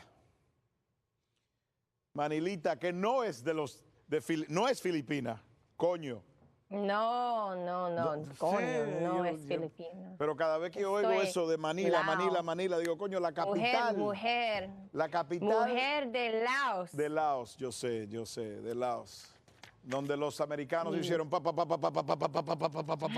Sí, claro, sí. Camera Exactamente. 2. Man, I'm looking dark. You guys, I'm not that tan. Especially compared to everybody else, but whatever. Oh, okay, it's different there. Okay, no, yeah, that's good. It's just the monitor, I think. I'll pay you to come in one weekend and switch these monitors. Yeah. Samueli. Oye, Samueli. ¿Qué es lo que pasa? ¿Cómo estás? ¿Todo bien? Bueno. Me alegro. Perfecto. So listen, dude, one of the things that we got to talk about is, and remind me if I don't say it, other than the whole thing with Victor, with our buddy Vic going to Kyiv, is there is a growing sense that Zelensky is starting to panic, and especially after what he watched, if he watched the debate, he should be panicking because Biden's not going to be the president. It'll most likely be either somebody else or definitely Trump. And he's got to be shitting bricks based on that deduction, I would think. So we should probably talk about that. Cool? Mm-hmm. If you agree, we should talk about it, yeah. Okay, good, perfect.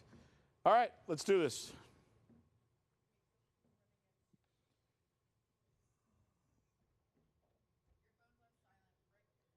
Oh, thank you. You notice this phone? You press in. Yeah. Well, I didn't want to get a new phone. It wasn't charging. This thing wasn't working. It only worked on a. Whatever. I think. No, it wasn't. It wasn't. I cleaned it. We did everything. It was a, Robert. It was a like if I turned it, it worked. If I put pressure, yeah, the contact, exactly. There you go. That's the word I was looking for. Okay. What do I do about these gnats flying around my face? What is causing that? Yeah, no, somebody must have left some fruit out over the weekend.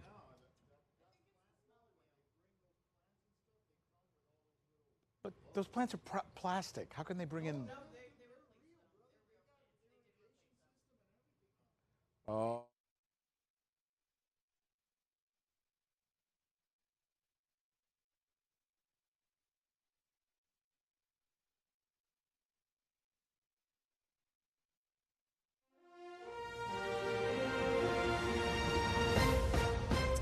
Okay, hi everybody, I'm Rick Sanchez. This is Direct Impact, and this is what we're going to be talking about. If she cared for her husband and if she cared for America, she would tell Joe Biden that it is time to let go. Even in Australia, they are talking about First Lady Jill Biden. I'm going to show you why. Not tell you why, show you why.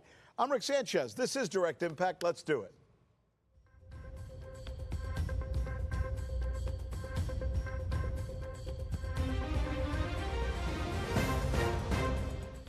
All right, and you know where we're going to begin? We're going to begin, strangely enough, I never thought these words would come out of my mouth as a guy who's been doing news for so long. We're going to begin by showing you the cover of Vogue. Vogue magazine. Here's something I probably never opened the pages of. Here, take a look. There you go. Talk about bizarre timing, right? I mean, there is the First Lady of the United States of America appearing in Vogue, on the cover, no less. I suppose the thinking at the White House was that the president would have this killer debate against Donald Trump, just like he did 4 years ago. And then right after that, Jill Biden would appear on the cover of Vogue magazine, and everybody would be talking about the Bidens and their glamorous and powerful mystique as a couple, right? Well, oops. You know what they say about the best laid plans of mice and men? Actually, nothing could be further from that plan. Nothing could be further from that narrative than what has actually happened. Instead, the debate made the president appear to be horribly unfit, and the Vogue cover is making the First Lady look like a power-hungry opportunist, intentional or not. This is how the world is reacting to Jill Biden. Watch. She appeared on the cover of Vogue today, and I don't know how someone could be so tone deaf. And Vogue, what are you doing? Jill Biden is right now being accused of elder abuse by encouraging her husband to continue his election campaign, which is like watching a car crash play out in slow motion every day. Jill Biden told Vogue in this interview, "We will not let those 90 minutes define the 4 years he's been president. We will continue to fight." She's absolutely delusional, no matter what side of politics you're on.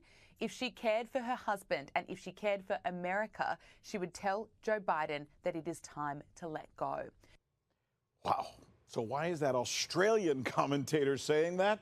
Because since the debate, I don't know if you've seen it, but you're about to, Jill Biden has been appearing with her husband at rallies, and she's coming across kind of desperate and somewhat dishonest.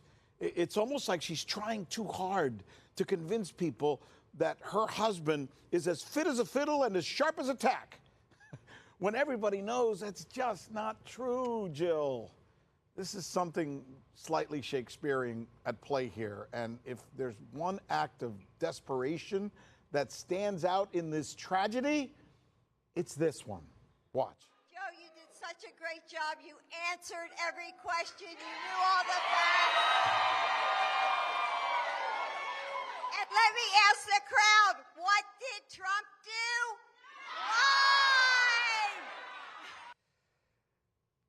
Why? Ouch. Manila, I'll tell you what I think in a minute. I want to know what you think as you just watch that together with our viewers. Just cringy, Rick. I mean, that is how I spoke to my son when he was potty training a couple of years ago, in that sing-songy tone, expressing how proud I was of him making it all the way to the potty without any major accidents. Yay! Nobody should be talking to the commander-in-chief like that, Rick. I mean, if you got to talk to him that way, hello, Houston, we've got a problem. Now, going back to the cover itself, though, I think it's safe to say that this has always been part of the media cheerleading the Biden administration. This is the third time that Jill has been featured in Vogue, not only as a cover model, but splashy features fawning all over the First Lady. Now, worth noting, ironically, the only First Lady who was actually a professional model. Yeah, that's true. Melania Trump, and right. she was the only First Lady since the 1930s not to grace the cover or have a feature even done about her.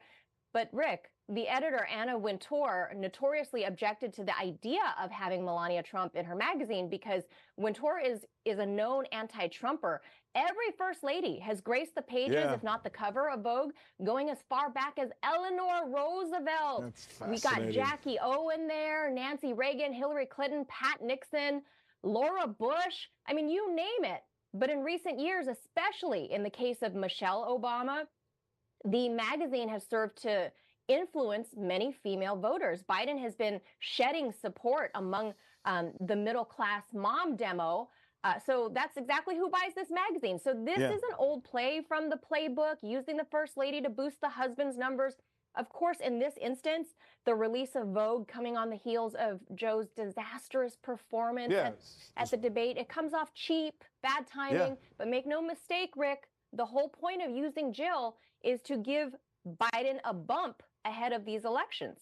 Well, and it'll also do well for the magazine, by the way. And the fact that she had to look at the audience and then tell them what to say. Usually when you say, "What do you think? Who's going to win this game?" and the audience screams, "We are!"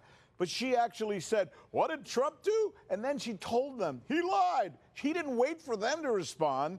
She basically is cheerleading, and the whole thing just looks horrible. And when they're talking about this in Australia, you know it's become a bit of a big deal. Here's another big deal. Russia has just assumed the rotating presidency at the United Nations Security Council. That's important.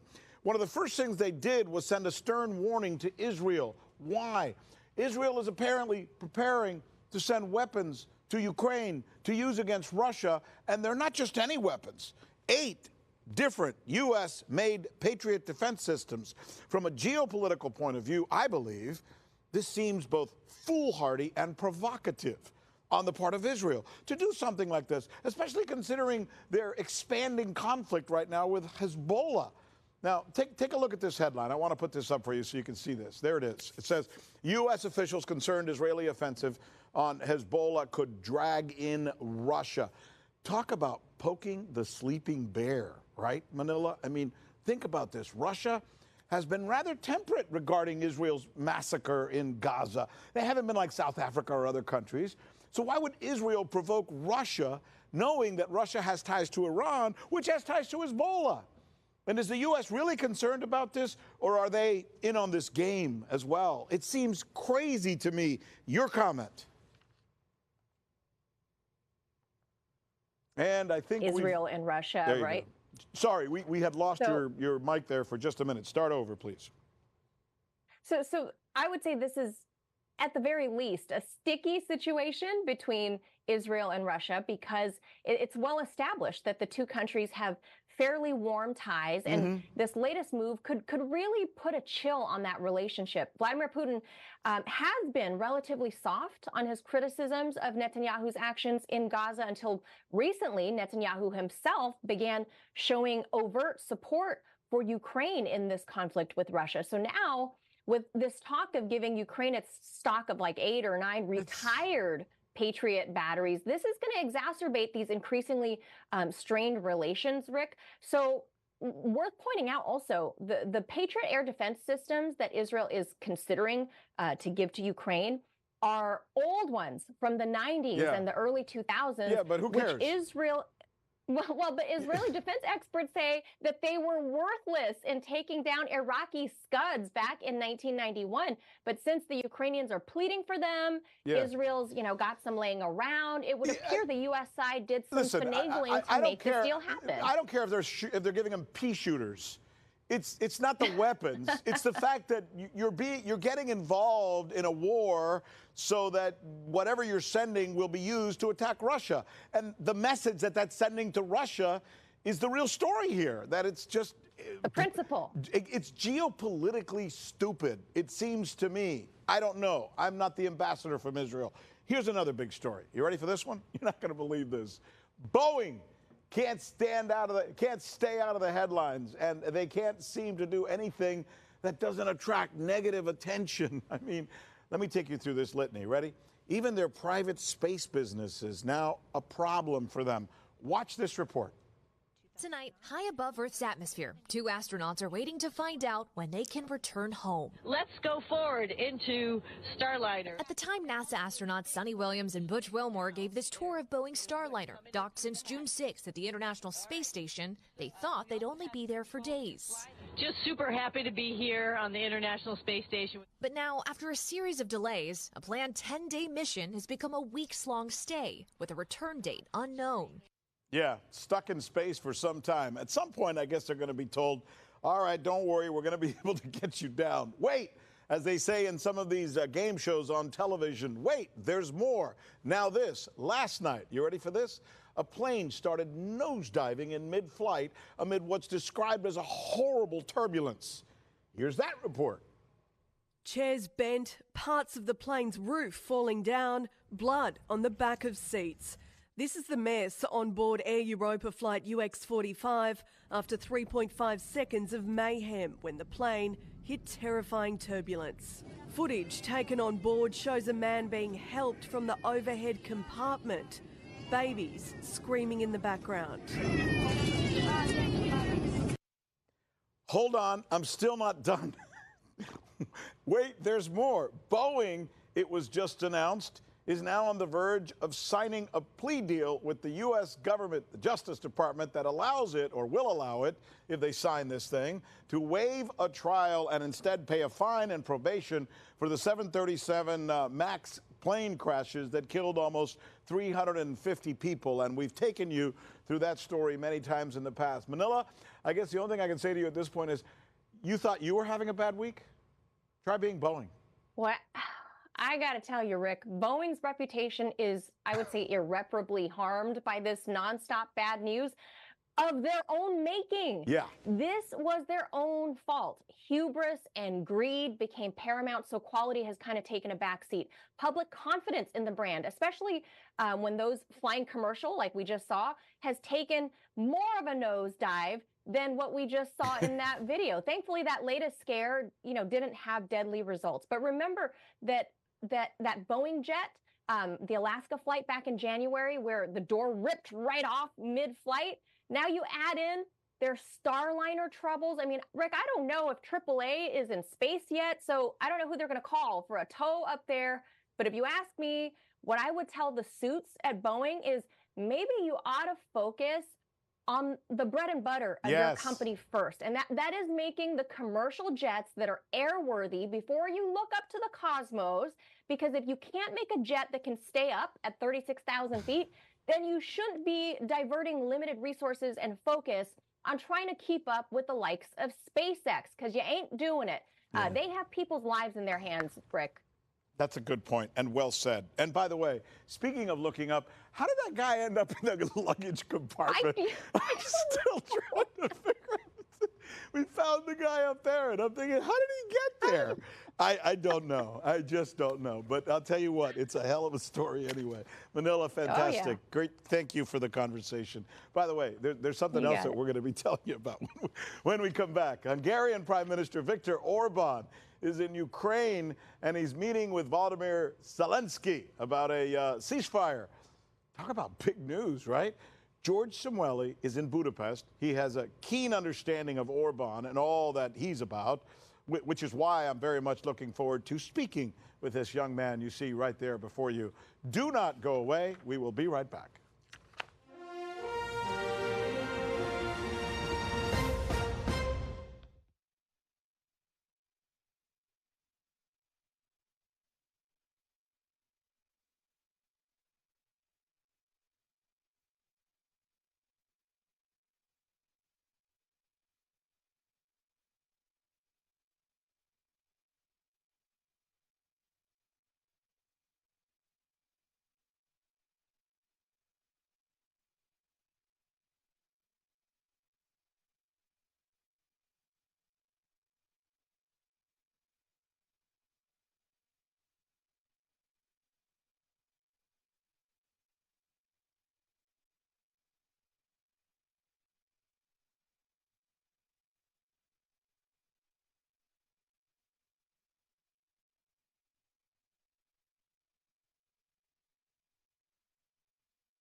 welcome back, and we're joined now by the right guy to talk to about this particular story, George Samueli. George is a senior research fellow at the Global Policy Institute, and he's good enough to join us now from Budapest. Budapest. Maybe that's the way they call it there. Budapest. Thank you very much. Hey, thanks so much, George, for joining us. Always a pleasure, Rick. So, wow. Woke up this morning to the news that Viktor Orban is in Kyiv. Apparently, I've seen the picture, so it must be real. He's actually meeting with Zelensky. What's going on, George? Well, Hungary has just taken over the chairmanship of the European Council. That's a rotating business, so Hungary will be running the European Council for the next 6 months. So it is a mark of respect, courtesy towards Zelensky that he's coming to meet him. But the message that he conveyed to Zelensky is one that Orban has conveyed many, many times in the past, which is this war has to stop.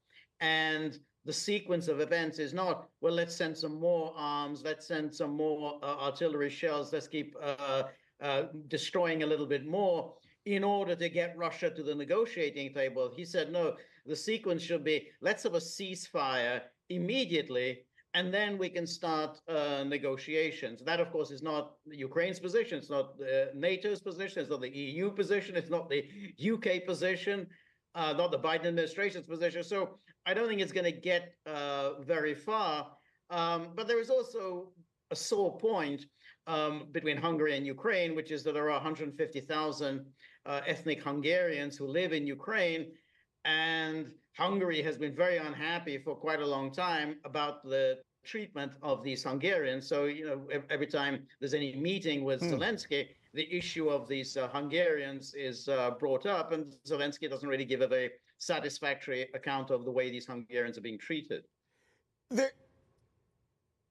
I'm thinking right now, George, that there might be some kind of opening with Zelensky. I've been reading a lot lately that it's finally starting to dawn on him that he is getting his butt kicked by the Russians, which everybody in the world knows, except maybe people who watch NBC and CNN. And on top of that, let me add something. There's a fly in the ointment, you might say, right? There's something else going on. If he watched that debate between Biden and Trump, he's got to figure there's a real big chance that the next president of the United States he's going to be dealing with will not be Biden. In fact, it'll be somebody who is very much in favor of ending this war and maybe not necessarily satisfactorily to the needs of Zelensky. So do you think that could be spurring him on to want to perhaps even consider a ceasefire at this point? Well, I don't think he's considering a ceasefire at this point. And he certainly isn't going to be persuaded to it by Orban. Noted. I mean, he's coming to Washington in a few days for the big 75th birthday party for NATO. NATO will probably offer him something a little short of membership, but a little bit more than what was offered to him last year at Vilnius. And they're going to, again, offer him more money, more arms, and so on. But you're absolutely right. Trump is the big unknown, and it's now looking as if Trump will be the winner in November. I mean, it wasn't just the debate. I mean, the last week has been just one series of triumphs for Trump after another. He's had a number of very favorable Supreme Court rulings, and there's also the polls, which everyone had expected would hurt Trump after the conviction in the Manhattan court. That didn't happen. In fact, Trump has, if anything, increased his lead. So it is now looking as if Trump is cruising to victory. Now, the problem with Trump, as you know, is no one really knows what he's thinking. I mean, we thought he was thinking one thing in 2016, and then during his first term in office, he really didn't accomplish any of the things that he promised. But hold on. He's been very specific in saying that he seems to be sick and tired of this man, Zelensky, coming to Washington, and every time he shows up, they hand him money. He seems to be saying he ain't going to get no money from me. So that's not a message I would want to hear if I was Zelensky. Well, I don't think he has said he's not going to get any money from me. You're right. He said, "Oh, Zelensky is one of the best salesmen in the world." Yeah. But that's not a negative as far as Trump is concerned. What the hell is Trump other than one of the best salesmen in the world? So that may be a compliment. And he also says, "Well, I really had very good relations with Zelensky. Zelensky helped me out during the first impeachment, and he often boasts that he was the first to send lethal aid to Ukraine." So we're in always this conundrum with Trump. We don't know which way he's going to go. I mean, anyone who says, "Oh, I know what he's going to do," I think is going to be wrong. I would have thought just common sense would suggest that he doesn't want this to burden his administration. He'll want to end this war as early as possible. I mean, just common sense, because in no time at all, this will be Trump's war, and he doesn't want the tag of Trump's war. So I think he would want to bring it to an end as soon as possible. Let me differ with you on that, and I don't think we're arguing Trump versus Biden so much, but the tactics of the neocons. I think if I were a neocon, if I was Sullivan, if I was somebody at the State Department or the CIA, I would want Biden, because I want a little old man who is barely awake so that he can be the president, but I actually make all the decisions. I think with Trump in office, it's going to be a little tougher this time around for the neocons to control him and tell him what to do. That's what I think. Am I wrong? No, I agree with you. I agree. I do think that the, for want of a better term, the deep state, the military-industrial complex prefers to have Biden in there to Trump, because Biden has always been a very reliable puppet in their hands ever since he first emerged on the scene in the 1970s and 1980s. Yeah. He's always been a neocon. He's always been an interventionist. So they're absolute, and now he's really kind of pretty much gaga. So yeah, absolutely, they want him in there, which is why I think there are going to be a lot of things between now and November to try to trip Trump up. I mean, I think, the deep state, right. I don't think it's just going to sit on its hands and allow Trump to take office. I mean, we saw what they did before the 2016 election. You have to think they've got a lot of dirty tricks up their sleeve before November. But let's close the loop a little bit here. We said that the neocons are going to be able to control Biden, less able to control Trump. The neocons are the ones who are controlling and pushing the war in Ukraine. Therefore, having Trump there will not be good for those who want to continue the war in Ukraine. That's my enthymime, right?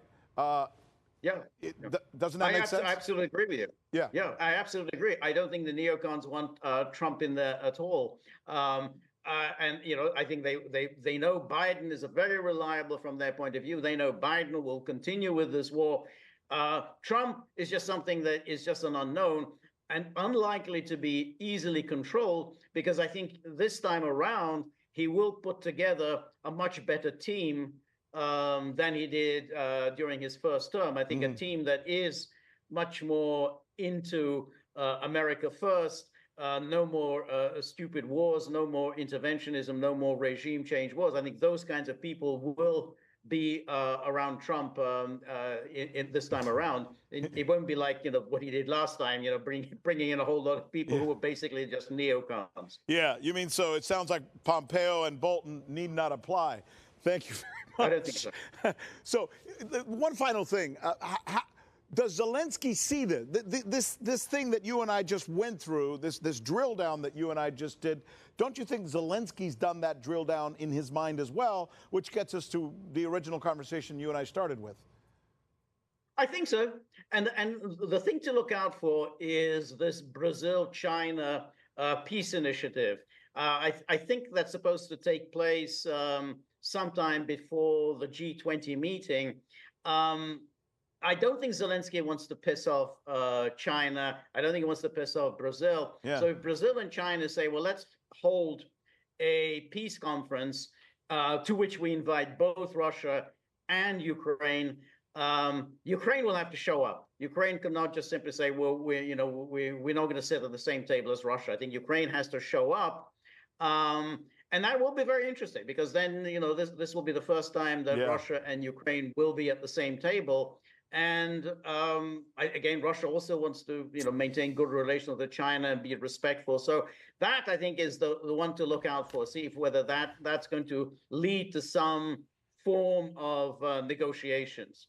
And we were out of time, and we didn't even get a chance to talk about one other thing I do want to talk about with you at some future date, and that is this move afoot that is taking place both in Europe and possibly in the United States, where we're seeing a little bit of a shift toward the Orbans and the Trumps in not just Hungary, but places like France and Great Britain as well.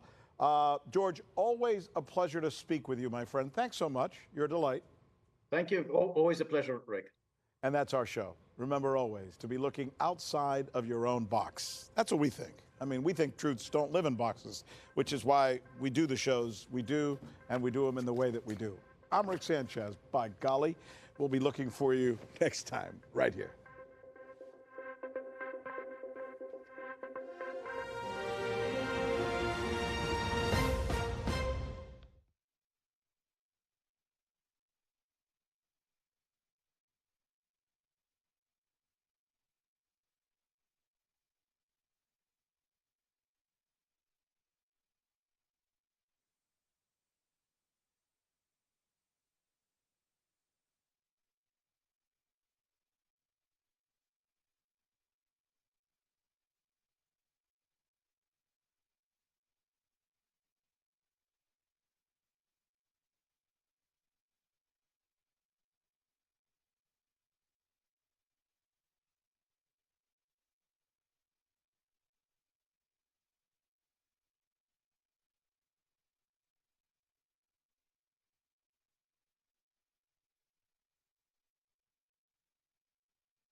Cyrus, you're really.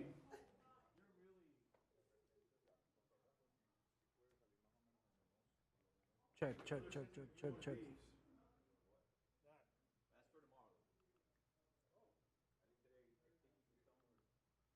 Check, 1, 2, my check.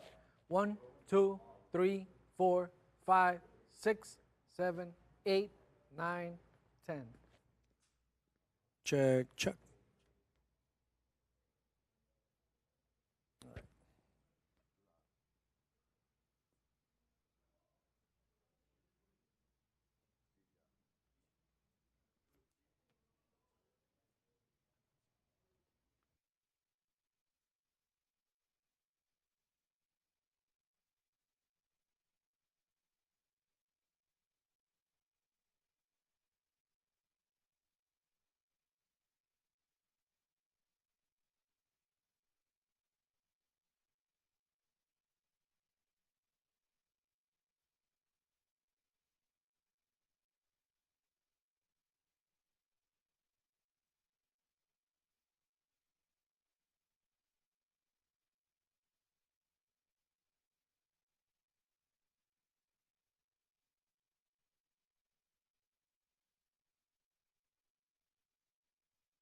Check, 1,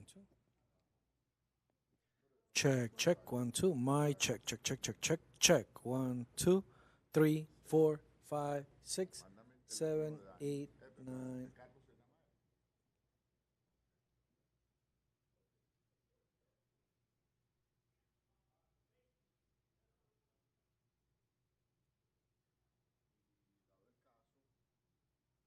Check, 1, 2. My check.